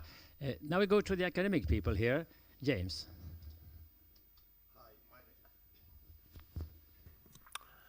Hi, my name is Jim Brown, and I am a professor of production engineering. I was originally an industrial engineer, my first qualification. Then my PhD was in production planning and control. I worked for many years on production planning and control systems, ERP systems particularly. Also worked a lot in more recent times on the consequences for climate change, circular economy, circular manufacturing. Now working with some universities, including universities in China, around creating new curricula around circular manufacturing and the need to create curricula which will, if you like, help companies to move towards circular manufacturing and circular economy, reverse logistics, that whole area, designer products for circular manufacturing. Thank you. Thank you, James. And now Wilfried. Yeah, good morning, everybody. Wilfried Sien from Vienna. I have two hats, as I always said. I'm a retired professor at the Technical University in Vienna. I was responsible for the industrial engineering area for 18 years, till last year. And I'm 40 years with Fraunhofer, 18 years now as a managing director of Fraunhofer Austria. We have heard many things about Industry 4.0. As a member of the German Academy of Technology, I was personally involved in the basic development of the 4.0 developments. And with Fraunhofer, I was involved in, I don't know, hundreds of projects. Today, sustainability is a top topic. So in my responsibility with Fraunhofer, our main topic is sustainable production and logistics. And on the university side, as I said in the break, the world is changing very, very quickly. From one day of the next, we have total different situations like the war in Ukraine or Corona, or energy crisis and so on. The companies are changing slowly, but the universities are changing unbelievable slowly. So we discussed in our faculty since years to change our curriculars, and the changes are very slow. I will show it to you later. Thank you, Wilfried.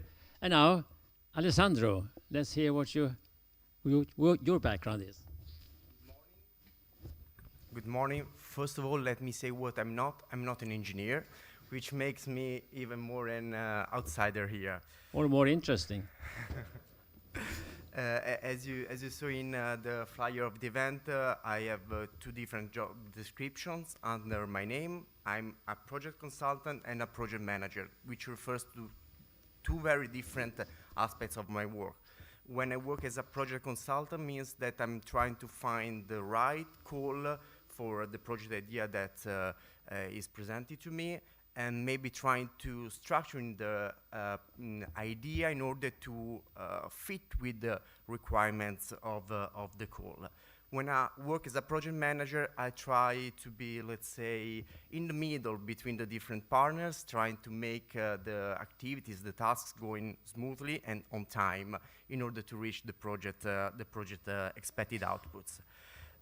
My role, I basically work in Erasmus Plus projects, which is the program funding training and education in Europe, and specifically in the projects helping universities in, let's say, accelerating the innovation and trying to bring innovativeness within curriculum and the way universities deliver training or the other missions they have. So yes, my role is basically to help universities in developing new ideas, putting them into practice.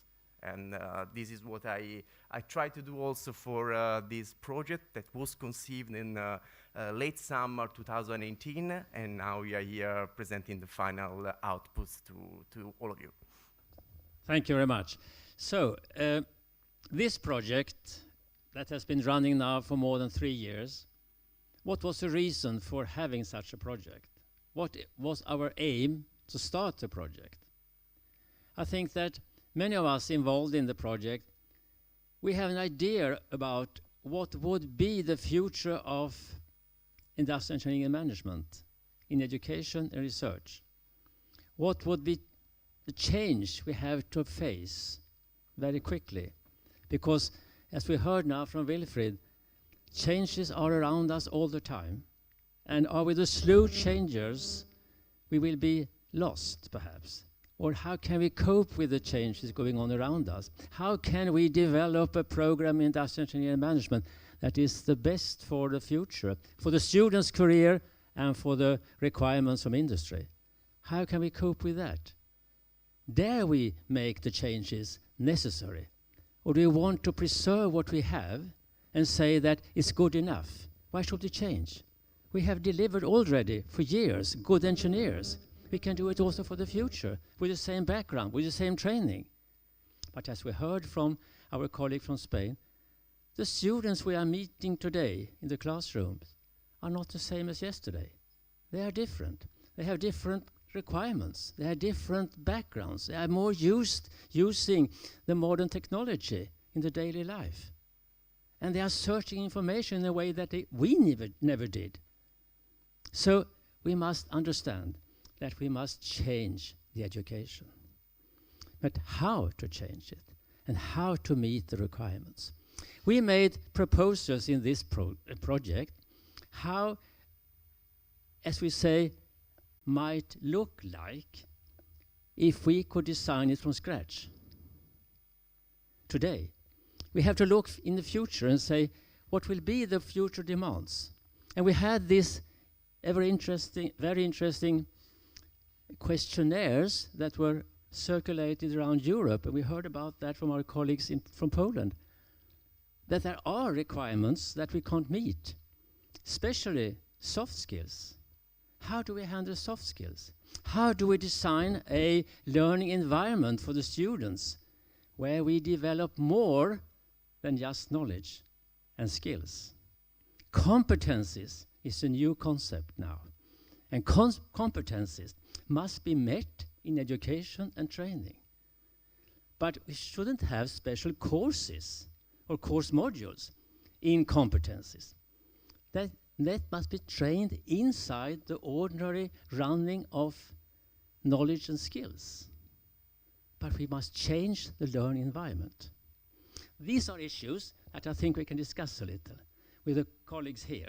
How you look upon that, how you look upon the future, how you look upon the results of the project.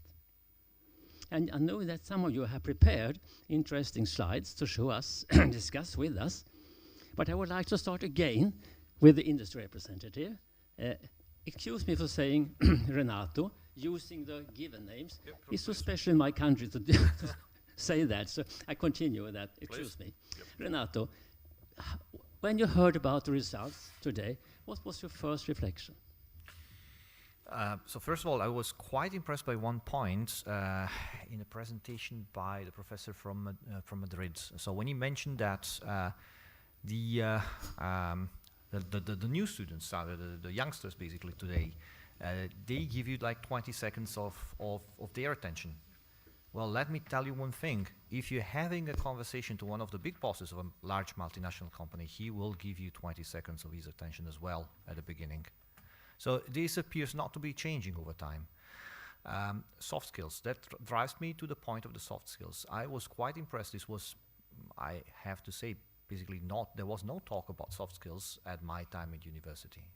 And this is really something, even today, you mentioned, okay, well, but at least we are here talking about it. Yeah. This is absolutely new in this frame and context, but it must be clear, it is something which is even today real, and not only with teenagers or 20-year-old guys. This is the reality that we're facing every day. How do you train people for that? Well, partially this comes down to experience, of course, and experience you only gain by doing. But can we do something in universities? Can we, for example, have a learning model which is also based on presentations held by the students?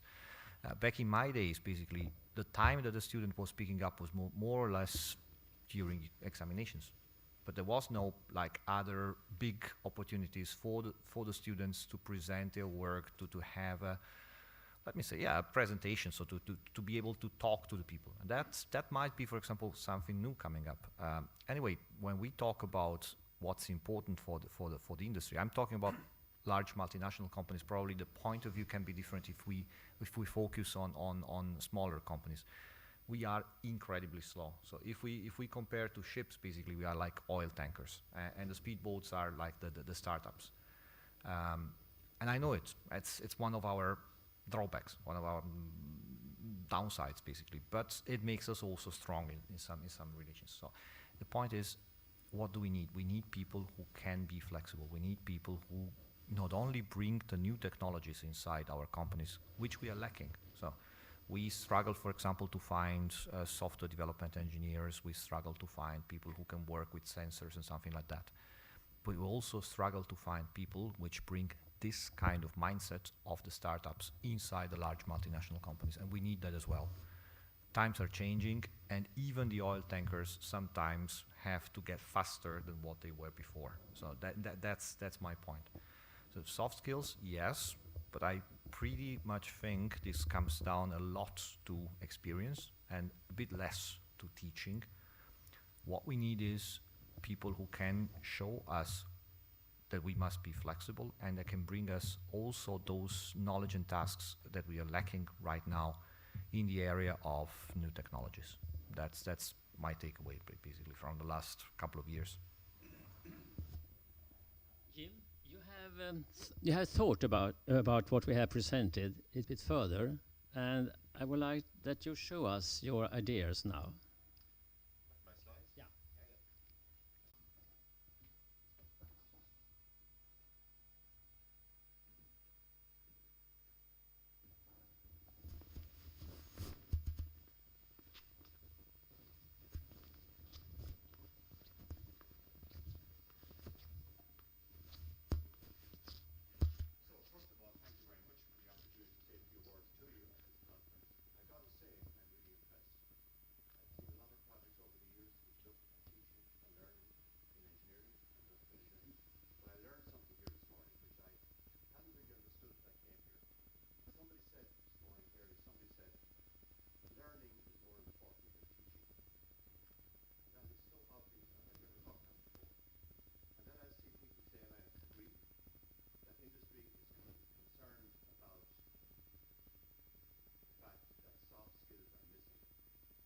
And I realize you can't teach soft skills. You have to learn soft skills. As has been said, you learn by practice. So it seems to me that universities have to reorient towards learning, and particularly if we want to produce graduates who have some soft skills, we must give them the opportunity to learn those skills rather than teach them those skills. And that learning comes from projects, and it comes from real work, and it comes from industrial projects. So that to me all made perfect sense. Somebody else this morning said there is technical evolution and business revolution. I think that's very insightful also. Business revolution is about, I think, two things. One is servitization, which is taking place as we replace hard products with services layered on products. And that has changed the fundamental nature of industrial engineering, in my opinion, and we have to account for that. But also business revolution is about what I said earlier. It's about circular manufacturing. There is no doubt in my mind, but for the future, we will have to produce products which are circular in the sense that they can be taken back and recycled. And that is an absolutely incredible challenge. And I think for industrial engineers looking forward, that's got to be a huge, huge issue. I think also when we try to talk to industrial engineers in practice, we need to be a little bit careful, because industrial engineers who are working in practice are concerned with operational problems, and rightly so. They are working to solve real everyday problems. And when you ask them what their needs are, they will reflect everyday needs. We need also to ask them what their needs might be 10, 15 years from now. And I think that's a problem for us as academics. We don't often ask that question. We don't ask industry for what you think will be happening in the future. And I think that's why we sometimes don't put enough emphasis into circular manufacturing, into circular economy. I think we must remember that graduates who come from our programs will perhaps have 30, 40-year careers, and they must be prepared for that. Yes, they must be immediately relevant, they must help industry, but they also must have the capacity for the future to adopt.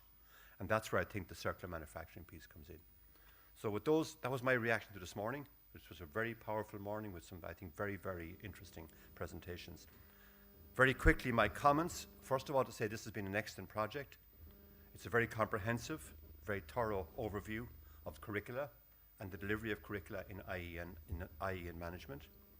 I think the BOK, the so-called Book of Knowledge, is a tremendously useful resource in terms of a reference framework for and a detailed knowledge of the needs of stakeholders. I think that provides a tremendous roadmap for future program designers.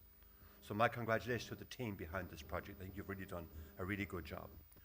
If I look forward very quickly, I think, as I said, the existential challenge is climate change and the necessity for a decarbonised economy and society.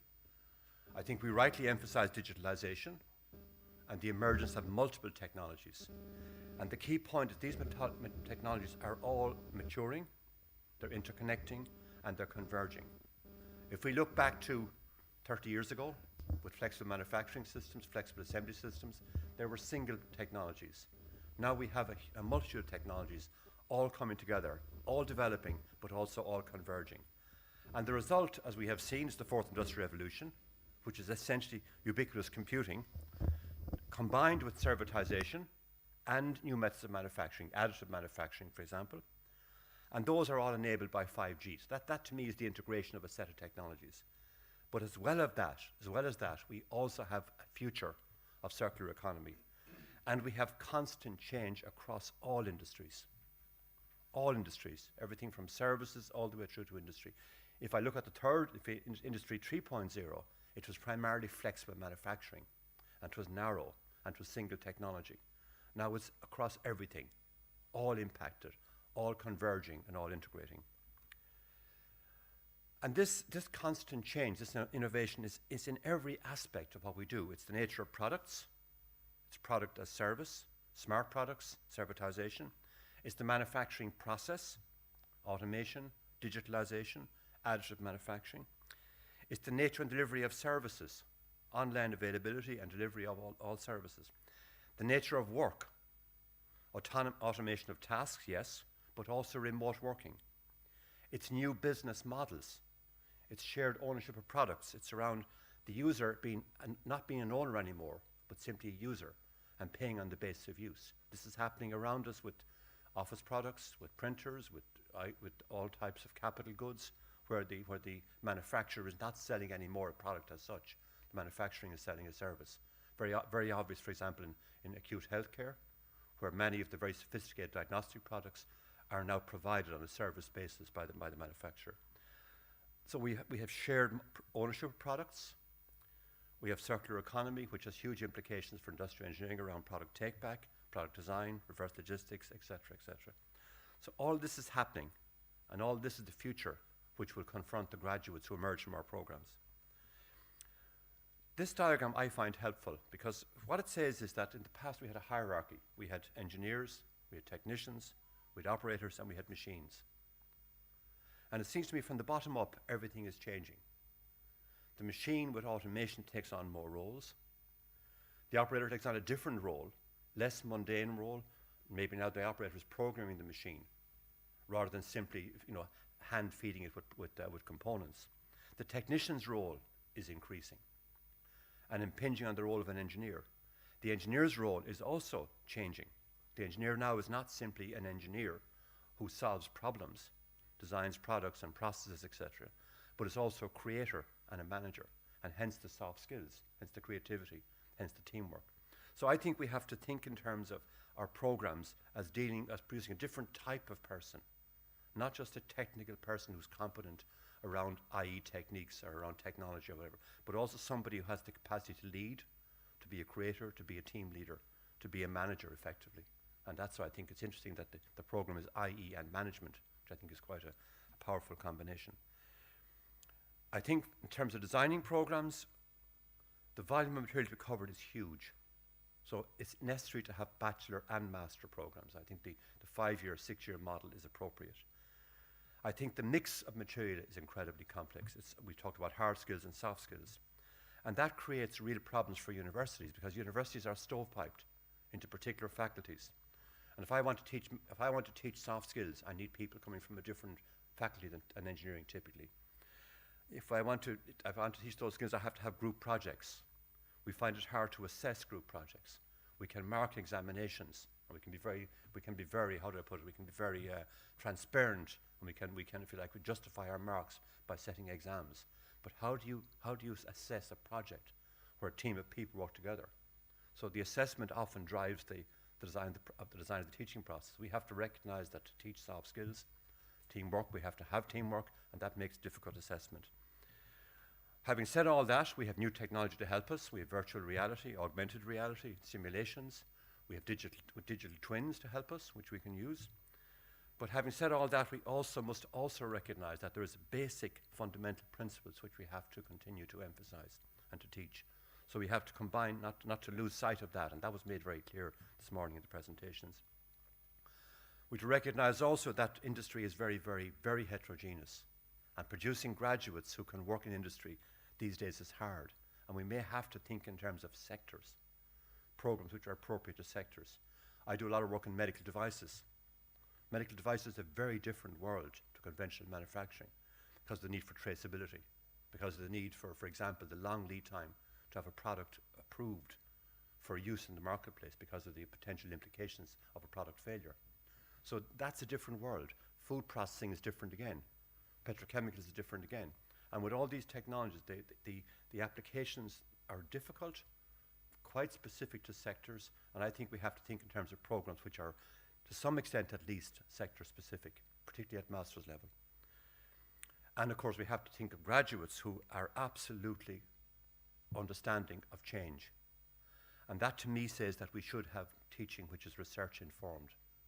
And the old model of a university, where a university was seen as research-led teaching or research-informed teaching, that to me is more important than ever. I think it's really important, particularly for master's programs, that the people who are teaching those programs are research active, and therefore they're in contact with what's happening with industry and what's happening in terms of new ideas and are, if you like, are imbuing in students the reality that you have to actually teach for change, teach for new developments, expect new developments, and think in that mindset. So finally, and I'm sorry it's a bit longer than maybe should be said, I think also the longer term needs of graduates need to be thought about. We must ensure that we recognize that, and in terms of user needs for programs, recognize that it's a 30, 40-year career as distinct from immediate relevance, which is also important. The respective role of academia and industry, I think that's really important. I think that academia provides effectively the fundamental principles and the generic ideas behind these technologies, but you also need industrial people, industrial professors, people who are adjunct professors, who are part-time professors from industry, who are in effect giving access to practice in parallel with that academic teaching. A bit like medical training. In medical training we have consultants who are operating every day as clinicians, but who are also teaching their students. We need the same in industry and engineering. We need to be sure that we have people who have a commitment to teach in our universities as well as contribute to their own companies and have that kind of clinical role, if I can put it that way. I think finally, theory and practice is helped by that, because the theory comes from the academic professors, the practice comes from the industrial professors or clinician professors. And I think ultimately there are learning models. There's a so-called cold learning model which argues for this. Finally, my last point, as I said before, research-led programs, so that continuous innovation and problem and project-based teaching are important. So thank you for the opportunity. It was a very helpful project. I certainly have learned some of the ideas here this morning, and I appreciate the opportunity to talk about these issues. Thank you very much. Thank you. Thank you very much. James, for this very interesting overlooking the future as you did now together with us. It was interesting to hear your opinion about that. And I very much sympathize with the sentence over there, the first one. Basic science and engineering principle must not be neglected. I will stress that very much because when we talk about our programs in industrial engineering management, for me, it's very important that we educate engineers. These people are engineers.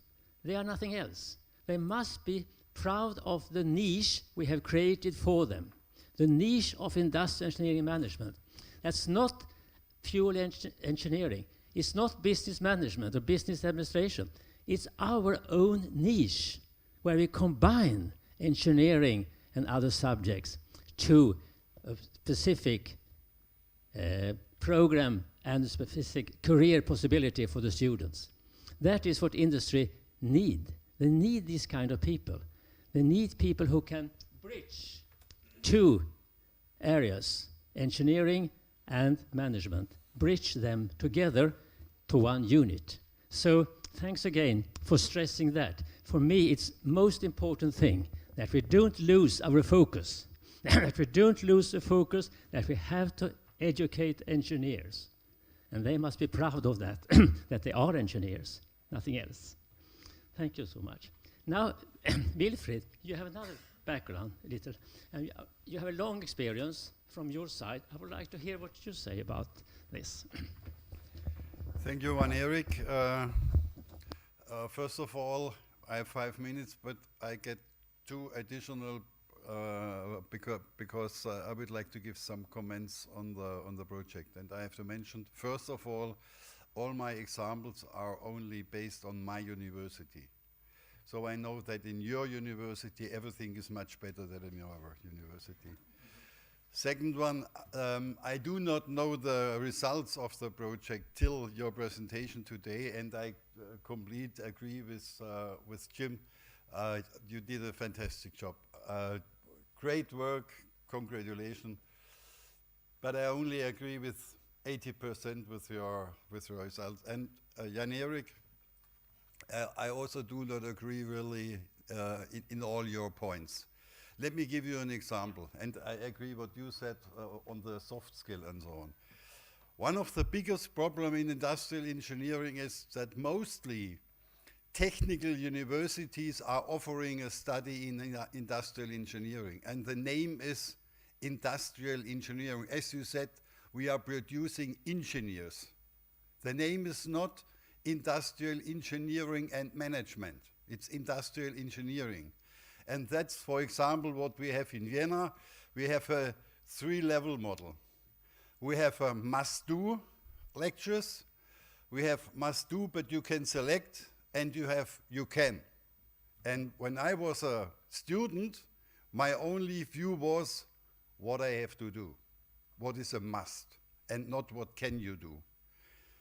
Today, the young generation is different, but the general view today is also must. And in our curricula, the must curricula, you do not find any soft skills.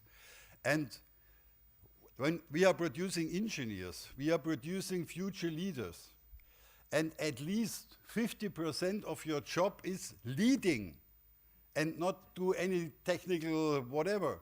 You have to lead. That means you have to communicate, you have to motivate, you have to discuss, you have to make difficult talks with your employees and such things. That is your project. Your world will be projects.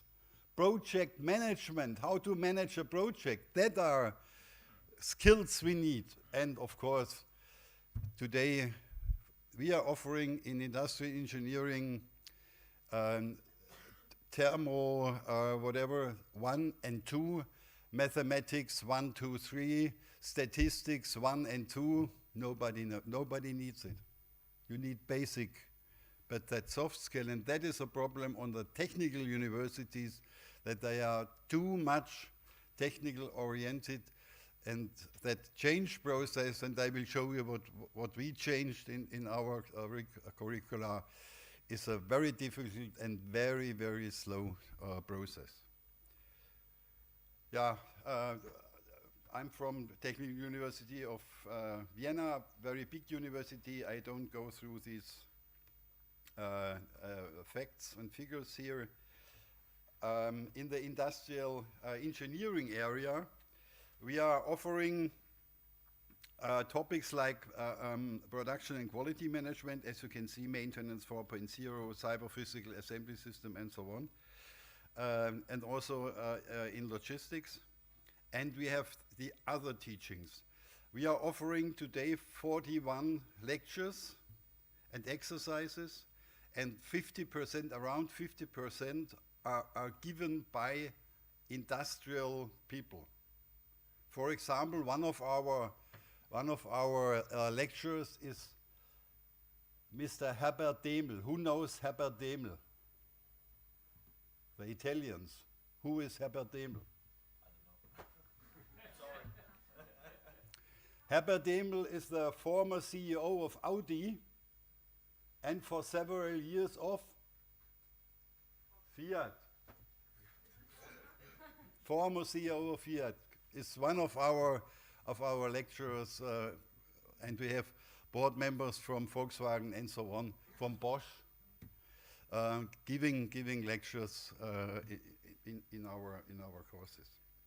Yeah, we are part of the faculty of mechanical engineering and business in our case is only economics. That is a management part of our industrial engineering area. And also in your project and your presentation, what I'm missing was a topic of sustainability. Sustainability is an upcoming very big topic for the industry. Energy change and the one. I think we also should focus our activities on sustainable topics. Yeah, as I said, our industrial engineering study in Vienna, we have a core module, industrial engineering, as you can see here, with new topics, for example, assembly systems, cobot industrial engineering, and additional relevant lectures linked to this module, like, for example, digital factory planning. That is an online course which we are doing together with other universities. That was last year University of Luxembourg, University of Kaiserslautern, MIT, and I forget one, and our university, where people, students are working together building up a factory in an international online course, and many other activities, as you can see here. Yes, in some 41 courses, we have 5,000 students in our courses. We are offering or doing per year 25 bachelor theses and around 35 to 40 diploma thesis, and I come to this later on because we are doing this in a very special way. As I mentioned before, I'm carrying two hats. One is the university hat and one is Fraunhofer hat. Fraunhofer Applied Research, we are working 95% of our around 120 projects per year with the industry, together with and in the industry, in the factories. And that is also the basis for our connection during the master thesis and also the PhD. We are offering industrial-based PhD programs, for example. That means that a student is employed either by the university or by Fraunhofer. He's doing 50% whatever at the institute, and 50% he is working with a company on a topic of the company for 3 years, and the company is paying, in our case, 100,000 euro per year for getting the results of the work. And on the master thesis area, we are offering 3 possibilities to do a master thesis at our institute. We are based on our lectures, on the very practical side of our lectures and the industry involvement in our lectures. the students knows that we are very practical oriented. So the student comes to us for doing their master thesis. And the companies, we have, of course, based on the Fraunhofer side, very good connection to the Austrian and also Germany. I was born in Germany and have very good connections to the also German industry. The industry comes to us offering topics for master thesis. And there are three possibilities to do a master thesis at our institute. The first one is we have an own topic from the institute that's working on a topic assigned by the institute. That's a normal master thesis supported by an assistant. But the norm that is from 40 to 3 per year. The rest is based on a cooperation with the industry. And there are two possibilities.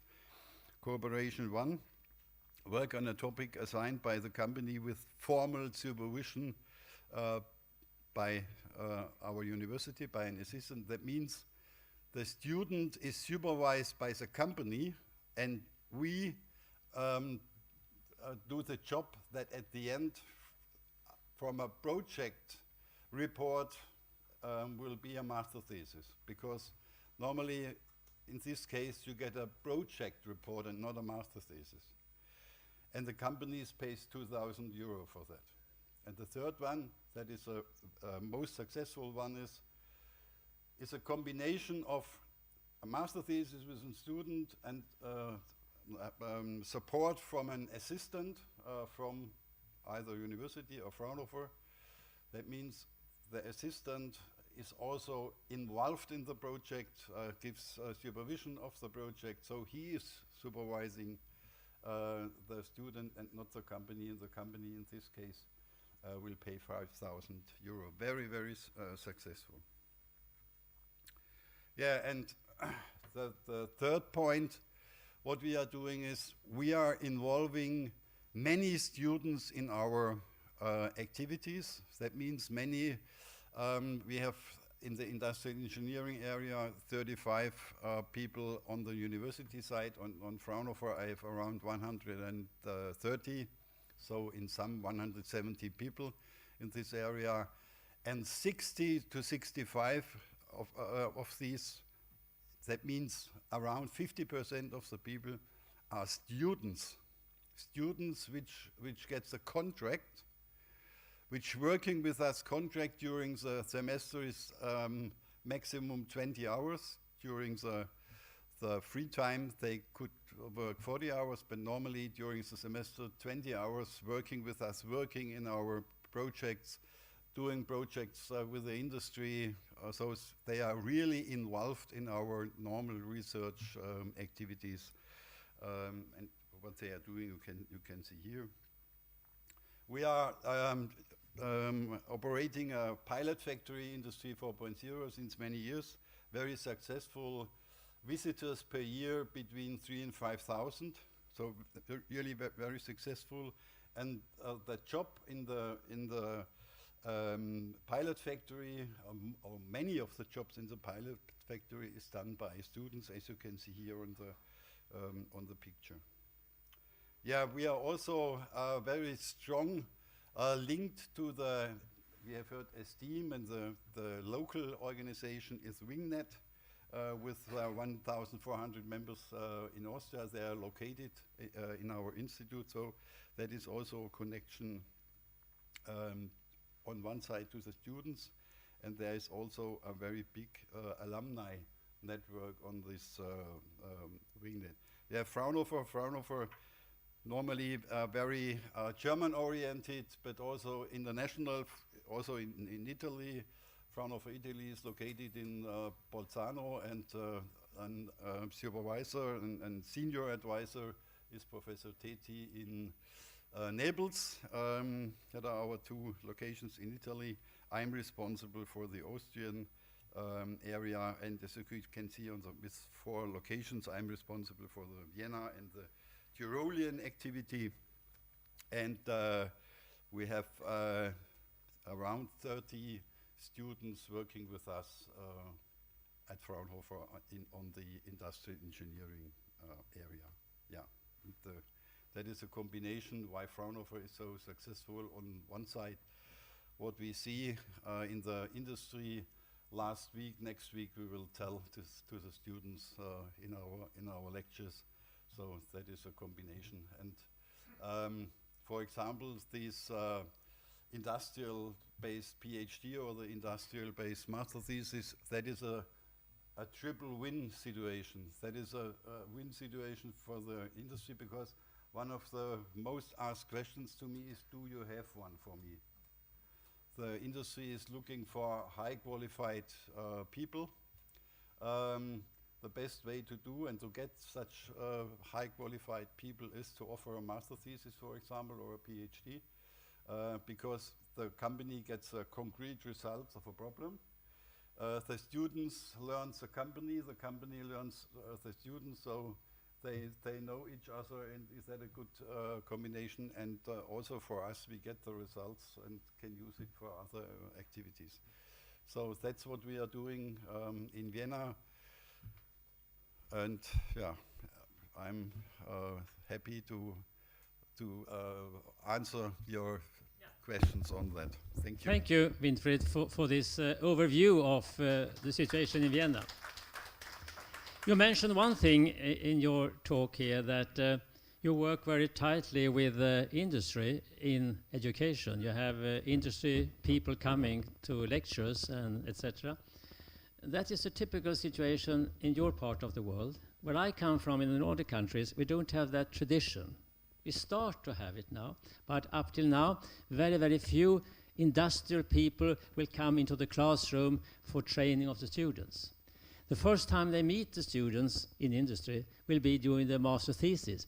98% of our students, they do the master thesis in industry.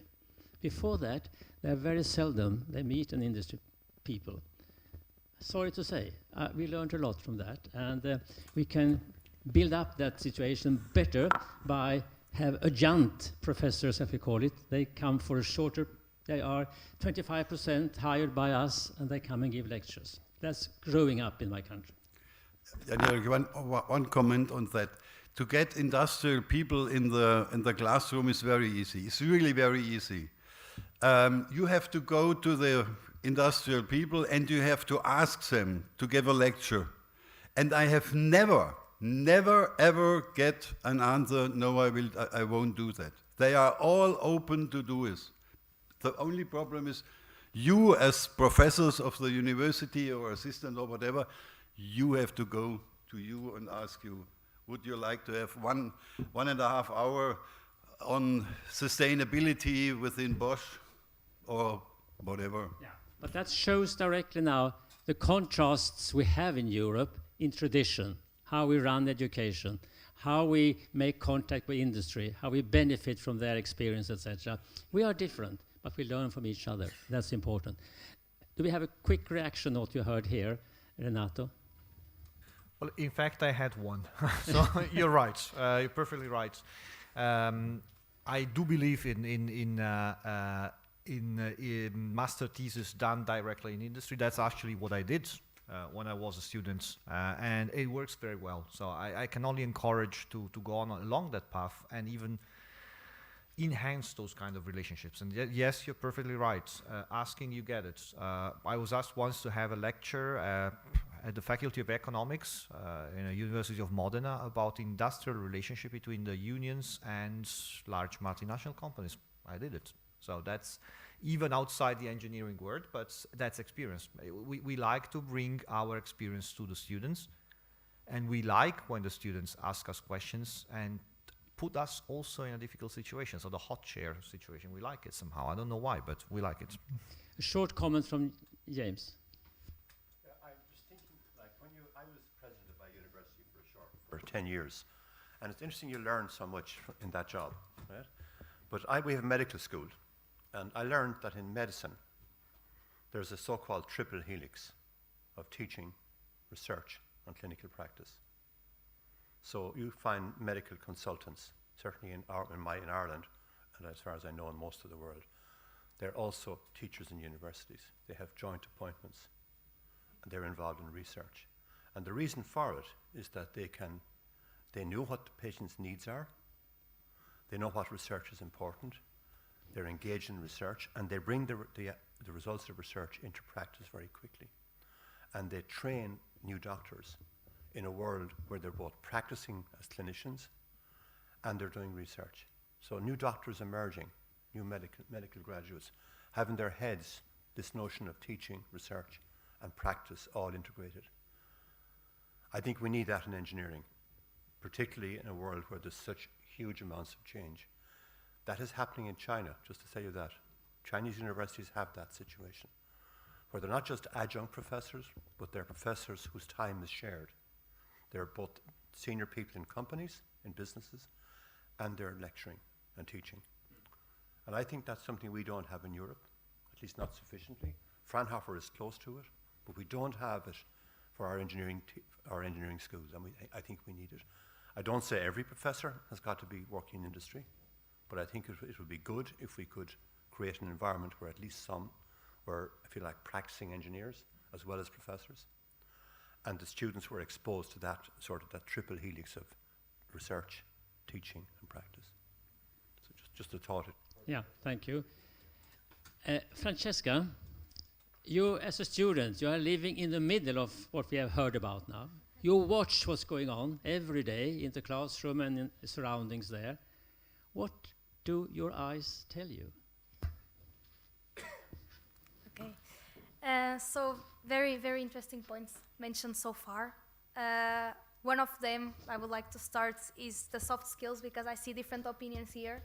And I think it's one thing that is very related to it is the mindset that was mentioned about the learning is more important than teaching. And you mentioned that soft skills you have to learn by doing, and they are not the focus of education. But I think that there is something wrong there, because education should also be focused in learning by doing, as it was just mentioned. So I think there needs to be here a change of paradigm, that when you go for education, you cannot just expect to be taught, you need to expect to learn from yourself. Another point that I think was very, very relevant was that students don't want to, the students changed, and what the students expect is different, and our attention span is reduced, and we are different people. And it's true, and I think we need to acknowledge that we are now exposed to such a great amount of opportunities and incentives from all sides all the time, that I think it's natural that we cannot focus on everything. So if we want to achieve this thing of focusing on the learning and not on teaching, we also need to focus on how can we motivate students to learn. And I think this is a very key point. And I'm very happy to see in this project that you didn't focus only on the content, but you also went through the teaching methodologies, or how can students learn. And I read some of your results and what we saw here today, and I'm very happy to see that. And of course, the collaboration with the industry. I think that's also very important to increase the motivation of students. Because indeed, I think we are a generation that is constantly asking, why do I need to learn this? And if we don't see the practice approach, I think it's very hard to convince us to learn something. So this collaboration with the industry is very critical. And yesterday, I was discussing this about the collaborations with industry, with a meeting that we had. I said, hello, I'm going to a panel discussion tomorrow. What do you think about this team? What would you say? So I'm not here just telling my personal opinion, but I can represent a bigger group of students. And I had students from Germany, Turkey, Serbia. I'm from Portugal, so still quite big amount of students. And I said, what do you think about university-industry cooperations? What do you have in your university, and what would you like to see in the future? And for my surprise, because I think my university still has some things that I easily identify, some of them were clueless of what their universities are doing. And I think this is an important point because universities and industries have to collaborate, and collaborations such as these projects, for example, are very valuable, and I don't want to question that. But if you want to motivate the students, it's also important that the students see by themselves this collaboration. So the things that were mentioned about bringing the industry to the classroom, the master thesis with the industry, everything, I think those are very important points to make students see that this collaboration is happening and to bring industry closer to students, not just in the background, let's say, but in the front row. So those are my comments so far. Thank you. Very good. Thank you. Thank you very much. Alessandro, sorry that I called you an outsider earlier, but you are not in this circle in your profession. You have other circles that you belong to. But now you listen to what you heard here and what we've done in the project. You have followed us now for 3 years, more than 3 years. What is your personal reaction of what you have heard, and how could you see the future for this? Well, actually, I prepared a presentation on some other, let's say, topics, but I also took a lot of notes. So I would like to start from some notes, then I can give you a presentation because I think it's important for better understanding also the policy framework in which the project was funded and what are the next steps. But some keywords coming from the discussion today.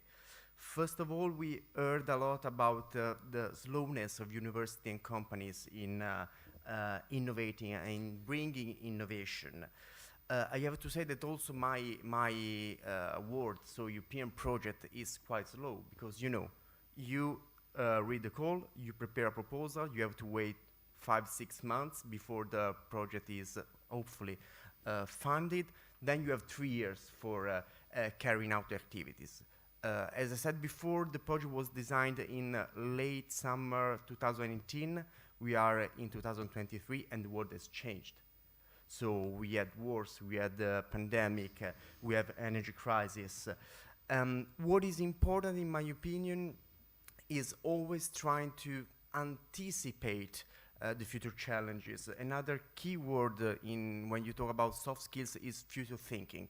So trying to understand which are the future scenarios. I have to say that we were good or lucky. Actually, we were unlucky because we had a corona pandemic. But when we designed the project, we said, okay, we need to think about how the students are going to learn in the future. So we don't need to just focus on traditional training, lectures in classroom, but we need to already think about e-learning. That was something that even in 2018 was already spread, but obviously with the pandemic and the lockdowns in the different countries was the only possible solution. And that's why we decided in 2018 to think about training modules. And you can find the IE3 modules online. I think that was, let's say, a good practice because due to the timing, the slowness of the process, I think that thinking about the future is the only way for, producing something that that can have an impact. And impact is, again, another key word. In this project, we wanted to do something that wasn't just for the circle, for the partnership, for the consortium. You heard this morning that we conducted a very structured pathway. We started from the need analysis. We developed a body of knowledge, taking into consideration what we found.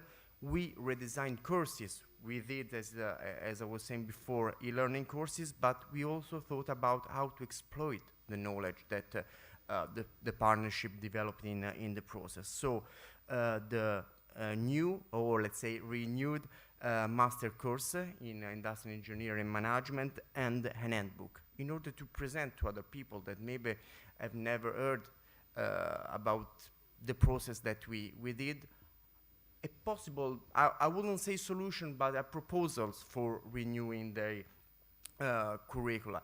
And maybe we could even say that our approach shouldn't be just focused on industrial engineering management, because you will find on our website some guidelines that could apply to many other sectors. And this is the impact that we wanted to have. We wanted to do some research, do some training, involving stakeholders, because in our concept we never forgot about the importance of students. All the activities, all the training activities that were designed, delivered in the project were tested, piloted with students, so we got feedback. And we used this feedback for improving the results. But the impact, as I was trying to explain, should be wider than the consortium. And it's important that such important professors are here today, and so many people are listening to us. And our effort in involving other stakeholders is still ongoing. But the impact, let me say, of the project is also outside the results. We were mentioning today some very important topics. So the collaboration of universities with companies. In the project, we didn't try to do that, but we managed to do that. All the results were made thanks to the collaboration of these two different let's say, kind of actors of stakeholders. And that was one of the hypotheses of the project, and that was realized. The other point, very important in my opinion, is the collaboration within different countries and actors coming from different countries. Collaboration with actors, with universities, companies with different traditions, different ways of designing curriculum, delivering lectures, was difficult. I mean, it's always difficult because you have to face problems maybe your country you don't have. You have you need to understand the others and accept when they're doing something different to what you are usually doing. But I think that this is one of the main impact and gain that you can get when you participate in a European project, because you need to overcome your own barriers and be ready accepting the proposals that are coming from people that are living a different situation. So for sure, the need of collaboration is let's say one possible barrier, but also a strength. And the European project, that's why I like European projects so much, because give you the opportunity of doing this effort and trying to reach in common joint results, even coming from different perspectives. Another small comments on the soft skills topic, because it's quite funny. Because we are always mentioning soft skills, and soft skills were at the center of the funding program 2014-2020, so the previous one. Now I have to say that in the new program 2021-2027, I'm talking mainly about Erasmus Plus program, this topic is somehow, I wouldn't say reducing importance, but it's not so crucial. And it's weird because now we are always saying, yes, soft skills are the center. Our analysis demonstrated that. And I can also give you one personal perspective, because I'm, as I was saying before, I'm project consultant, project manager, but also project evaluator. And I remember in the first years, we received a lot of application of soft skills, and we were saying that's interesting because this is needed, so let's evaluate well the project because it's targeting one weakness of the system. Now, having read so many projects, even for us, it's, oh no, another project of soft skills. I don't know if, and on one side is a personal perspective, I mean, in the inner circle of evaluators, but on the other side is also because in the policy documents, this topic, I don't know how to say, but seems to be not anymore in the focus, in my opinion, because now it's an emergency. Everybody is aware of that. So more or less everyone, when designing a curriculum or when structuring educational offer, is trying to include this topic, very strange topic, into the programs. But so soft skills are super important, are looked for from the companies, but in European policies, I will say that they are decreasing their relevance. That's more or less the points that I took. I don't know if I have time for the presentation. Maybe later if there is time. Okay. Thank you so much, Alessandro, for these comments. So, friends, here we are today. It's a final conference. We have shown the world what we have achieved. We have presented the results of the project. We have done the job. But we can't leave the job now, because what we have achieved must be taken care of in some way. It must be put forward, but where and how? So I would like you to reflect a little on how could the next step look like. What could we do now, what we have learned in this project, for tomorrow? Think about that a little and come up with your personal ideas, because we need to move forward. If we just leave it now as it is, I think we have lost a lot of time and work for nothing. It must be the initiative for next steps. So these steps, we don't know what they are, but you know, perhaps can advise us a little if there are such steps to be taken. So I open up now for anyone who would like to start. Wilfried, sorry. You have shown the world the results of the project, but nobody have seen it. That's the truth. So, to bring your very good results to the rest of the world, the first question is, who are your stakeholders for these? And I think the stakeholders are the professors, the AI professors, and the deans of the faculties, maybe the rectorate of the universities, will be the European Union, and so on. And to be concrete, for me, there are two possibilities to do this. Either you go to them, or they go to you.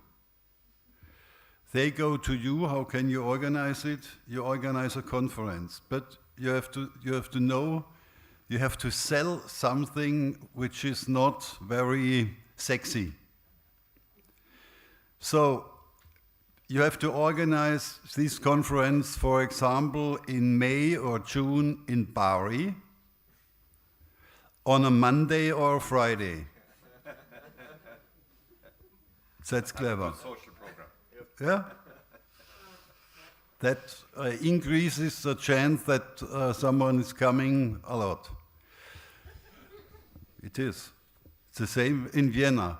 You have to organize a conference Thursday, Friday, because the people will stay over the weekend. Always the same. And the second way is, you have to go. You can make a road show. You can make a IE3 truck and driving through Europe to the university or whatever. But that means you have to tingle through Europe, visiting all the universities. And one also Gianni concrete action, I think. When and where do we have the AIM conference this year? August 31st, September 3rd. And where? Running. In? Ah, yes, of course. We should invest at least 1 hour for a presentation of the results. So that are my three possibilities. Yes, just a small addition. I agree that it's better for you to come to them than expecting people to come to you. And in addition to IE&M conference, I think this should be presented in also other conferences, bigger conferences. Also, I know it's very industrial engineering focused, but it sets a type of process and an idea of how the programs can be revised that can also be applied for other engineering degrees. So I think going to SEFI, there will be a conference on industrial engineering and operations management in Lisbon, July. I think it would also be a great opportunity. So I think it's easier to maybe go to these conferences and target the right people than to go by car to every university. Yeah. I think it's very difficult. I mean, normally for European projects, one of the big issues at the end is how you exploit the results. It's a huge issue. To me, I think you need to do two things. You need to look at the wide audience and the narrow audience. So the wide audience, to me, are fellow colleagues, departments, faculties, whatever, who are in this area, industrial engineering and management. I think you should identify those and you should circulate the documents to them. And also, I think the videos from this morning's 3 presentations, which I think, frankly, are a better way to present the project than reading the documents. I think you get much better value, at least I did, from listening to the presentations than you do from reading the documents. You should do both, but I'd make that available as widely as you possibly could through European networks. I would go directly for the people who are leading equivalent projects in European universities. I would go to the professional societies, the engineering professional societies, most of whom are involved in accrediting degrees. And I would make it available to them and ask them to have a look at it, because they are the people who, at least in Ireland and the UK, who accredit the degrees, who recognise professional engineering degrees as being accredited. And they might begin to say, yeah, here's ideas that we could use in our accreditation process. So that's the wide thing. But I think also you need to do something else. I think you need to actually build a pilot. I think if you, as a consortium, or a subset of you, could say, we will sit down and we will create a master's program using our own ideas and create it and make it available. And then you have a far more effective, then you have something to show. This is what it looks like in practice. You have some modules already created. I think that would be the real way to do it. If you could get support to do that and offer it as a multi-university one-year master's program oriented towards Industry 4.0, based on your own principles and the work that you have done. Make that available, and that then becomes a beacon, if you like, for people who are interested in saying, okay, we have some documentation suggesting what the principles are. Now let's see how they work in practice. This is not easy. It's easier to give advice than to do this, but I think that's my sense. You have a kind of a widespread approach and a narrow approach. I think you must do both, but it's a huge challenge. Thank you.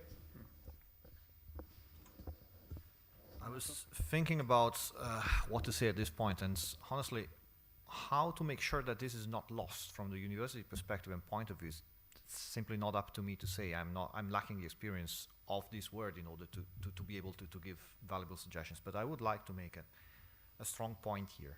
So what we have done here, we have laid a foundation for a stronger collaboration between industry and university. And that's something that we must not miss. We must really build on that. Why so?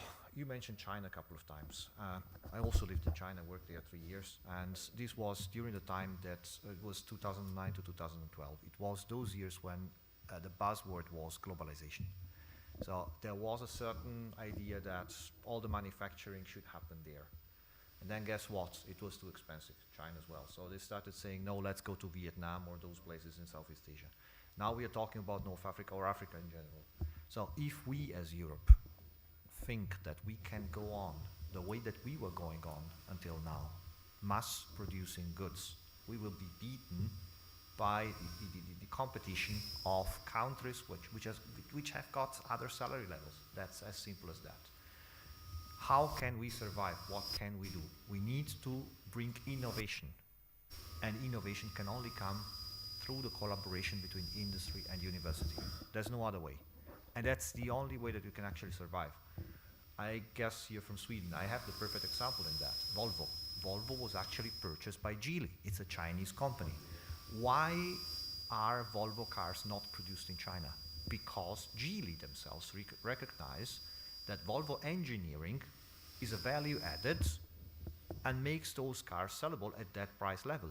In the second, or the second later, that Volvo would stop being an innovation company, they would simply move manufacturing to some other place. And that thing would be lost. And therefore, the only recipe for us in Europe to go forwards and to be still at the cutting edge of our technology is to be innovative. On the other side, and let me take now the strong point of the industry, we have in Europe the need as industry to reskill and upskill a large portion of our workforce. Because, for the same reasons, we are not needing any longer whatever we were needing until the day before yesterday. So therefore, it's a give and take, as always in life or in business. We can collaborate on innovation. We can offer also, open our doors to university in doing so. But we also need the support of universities in order to upskill and reskill our people and to be ready ourselves for the future and for more innovation to come. Thank you very much for that. Alessandro? I think that my slides might be useful now. At the end.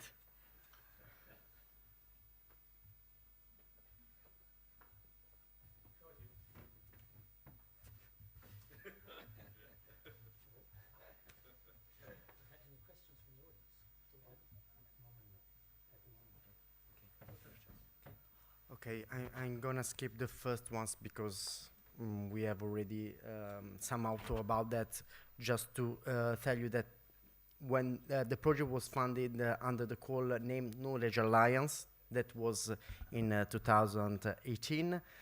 Now we have, and actually let me just say a couple of things that the reason why the project was funded is because it was exactly targeting some of the objectives of the call. First of all, and these are all things that we were saying today. So first of all, foster innovation in higher education. That was one of the main requirements of the call, and as you could easily understood, we have done that, or at least try to do that. And the second one was providing sustainability of university business cooperation. That was at the center of the discussion that we were having just now. As I was saying, this program is the past. It required the participation of two main actors, universities and companies. The successor of the Knowledge Alliance program is called Alliances for Innovation. Even from the name, as you can see, the scope is enlarged. The aims of this call are more or less the same, so strengthen Europeans' innovation capacity by boosting innovation, cooperation, flow of knowledge. But what is new is that European Commission, reflecting the policy, the new policies in the field of training and education, decided to enlarge the partnership, not just to, as educational provider, not just to universities, but also vocational, educational, and training, both initial and continuous. And this was, let me say, a sort of small revolution, because usually European projects in the field of education and training, so funded through the Erasmus Plus project, were sectorialized. So project for universities, for vocational educational trainers, for school. With Knowledge Alliance first, they try to enlarge, so bringing together universities and companies. Now they added also vocational educational trainers. And we saw with this call that the collaboration between these two different kind of educational providers was difficult and quite new. VET providers as it is seen in many researchers, are now even more important for the job market, because they can help in providing those technical professions and giving technical skills that are needed by industry, but at the same time they could allow to implement the so-called continuous learning of lifelong learning, in some cases even better than universities. So the idea of the Alliances for Innovation is to bring together these different actors in order to, first of all, and also this is something new, providing the new skills and addressing the skill mismatches. Another important point that I would like to stress is the importance of developing sense of initiative and the so-called entrepreneurial mindset, but not just for creating new business, but also for bringing the sense of initiative and the entrepreneurial mindset as worker, the so-called entrepreneurship. And also this element was really important and is at the center of the new program. I don't want to spend time on the activities supported. What I want to say with this intervention is that, again, European projects are are a tool. European projects, yes, are tools in order to bring some ideas into something more concrete and real.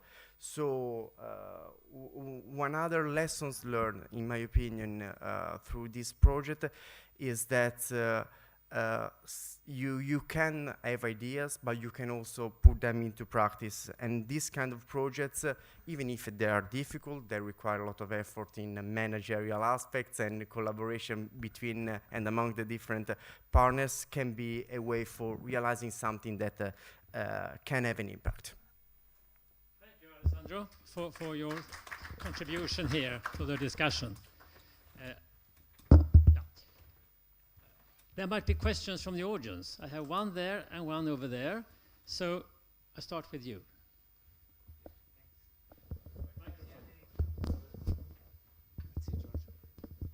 So first, let me present myself. I had the chance, my name is Paolo Cianamia, I had the chance to join this project as a partner from Bosch company, and I have also another good opportunity because since I think many years I'm also cooperating with the Politecnico of Bari as a lean production expert, and we set an official course at industrial management thanks to the opportunity to Professor Mumolo and Professor Mossa that we started, and we have now already a success story in terms of cooperation. But my observation now is I heard a lot of really precious considerations in terms of how the world is changing, how the speed of this change is creating added value. And my observation is, considering my personal experience, my background as Bosch, Bosch is a big company, and also the academic world is a big organization. And inside this big company and inside this big organization, we have also small legal entities and small universities or schools. And the speed to move a big organization is, so slow, as also Renato said before. But as Mr. Brown, Professor Brown said, we have to move forward. And so the experience to get a cold shower and to collect feedback and to speed up the process to start something, I would invite the academic world to, and also the industrial partners, to do it. Let's do it. Just do it. It's the precious feedback you can get after this kind of cold shower will be moving the continuous improvement wheel so fast. So it's my invitation is it's better maybe to have 20% a little bit better next year instead of 100% better in 10 years, and start the continuous improvement of this new academic offer to the complete stakeholders, because I think the stakeholders is the academic world, the students, the industrial companies, and so on and so on. Thank you very much for this idea and contribution, how it could happen in the future. Thanks for that, and now I go to this side. Next question or statement, whatever. Hi everybody, I'm Giuseppe Casalino, I'm a professor of Advanced Manufacturing System at Politecnico of Bari. Not to mention, I'm also keen in materials as they are strictly related to manufacturing, of course. Now, first of all, I have to congratulate the participants to this project, very interesting, successfully, I think. And just a small question, as the programming learning is a very difficult process, several variables are not really under control. The student time, for example, the people, family expectation, and generally speaking, all the society, all the things related to society are not really in the power of the people that make the program.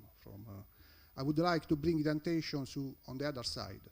I mean, and ask to the board and the people that are in the audience, if they think that it is viable, doable, reasonable to define somewhat more details, the minimal skill that the engineers must have at when it first leaves the university.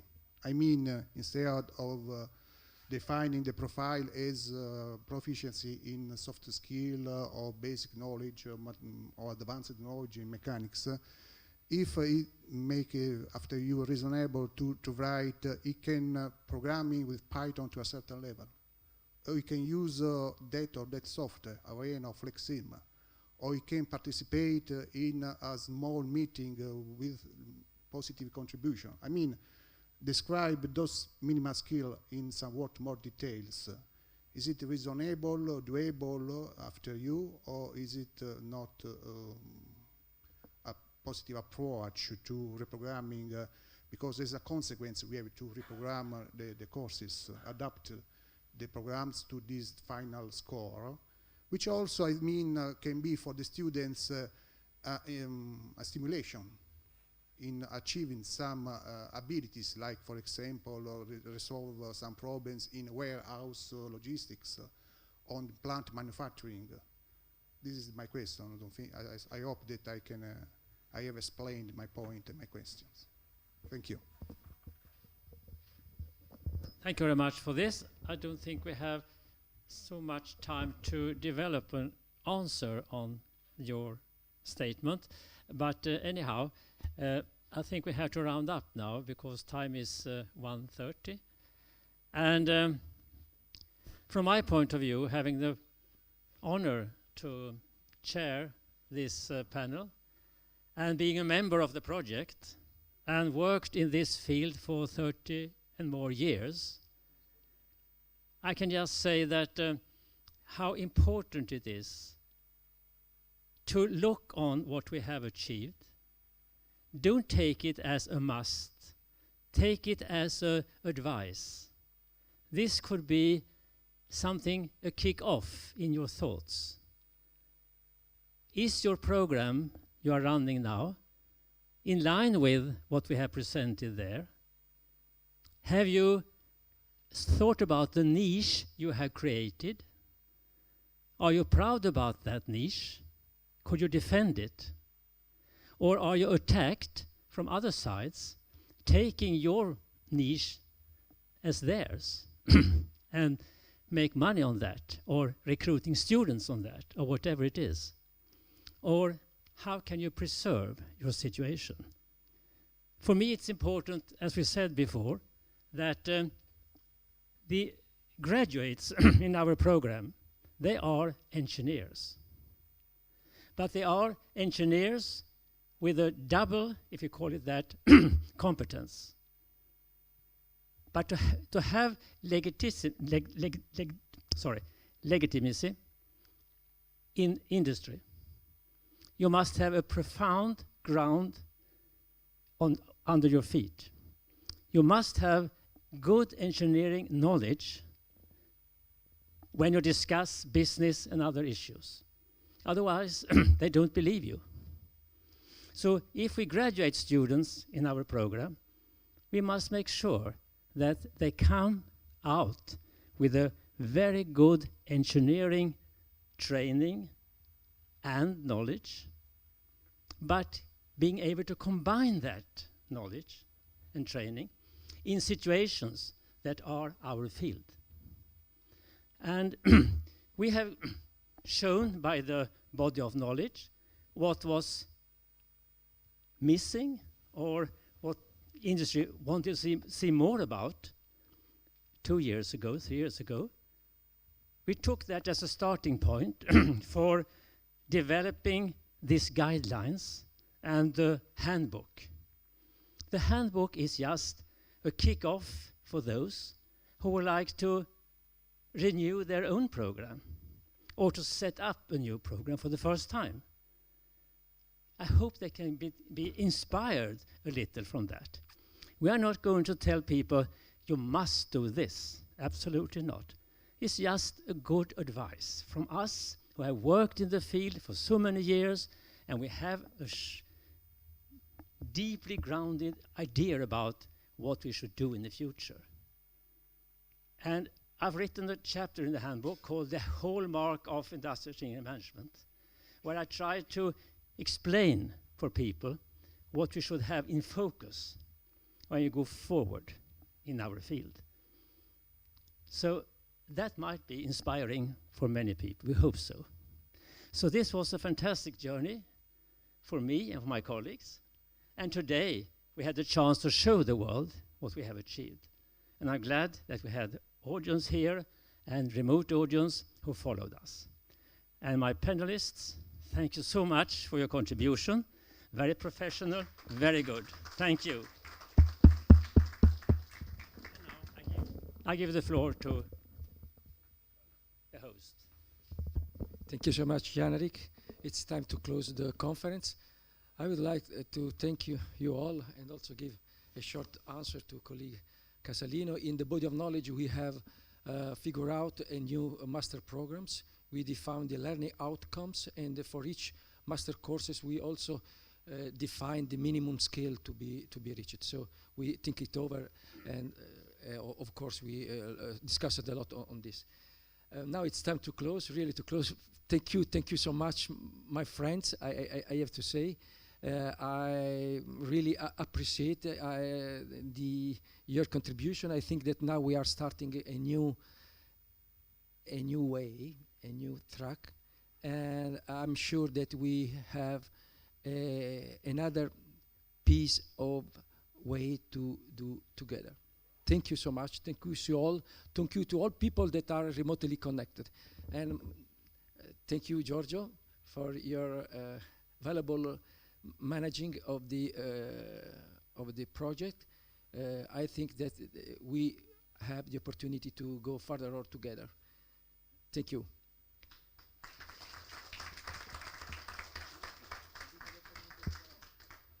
Now, we will be very pleased to have a picture with you all. So if you come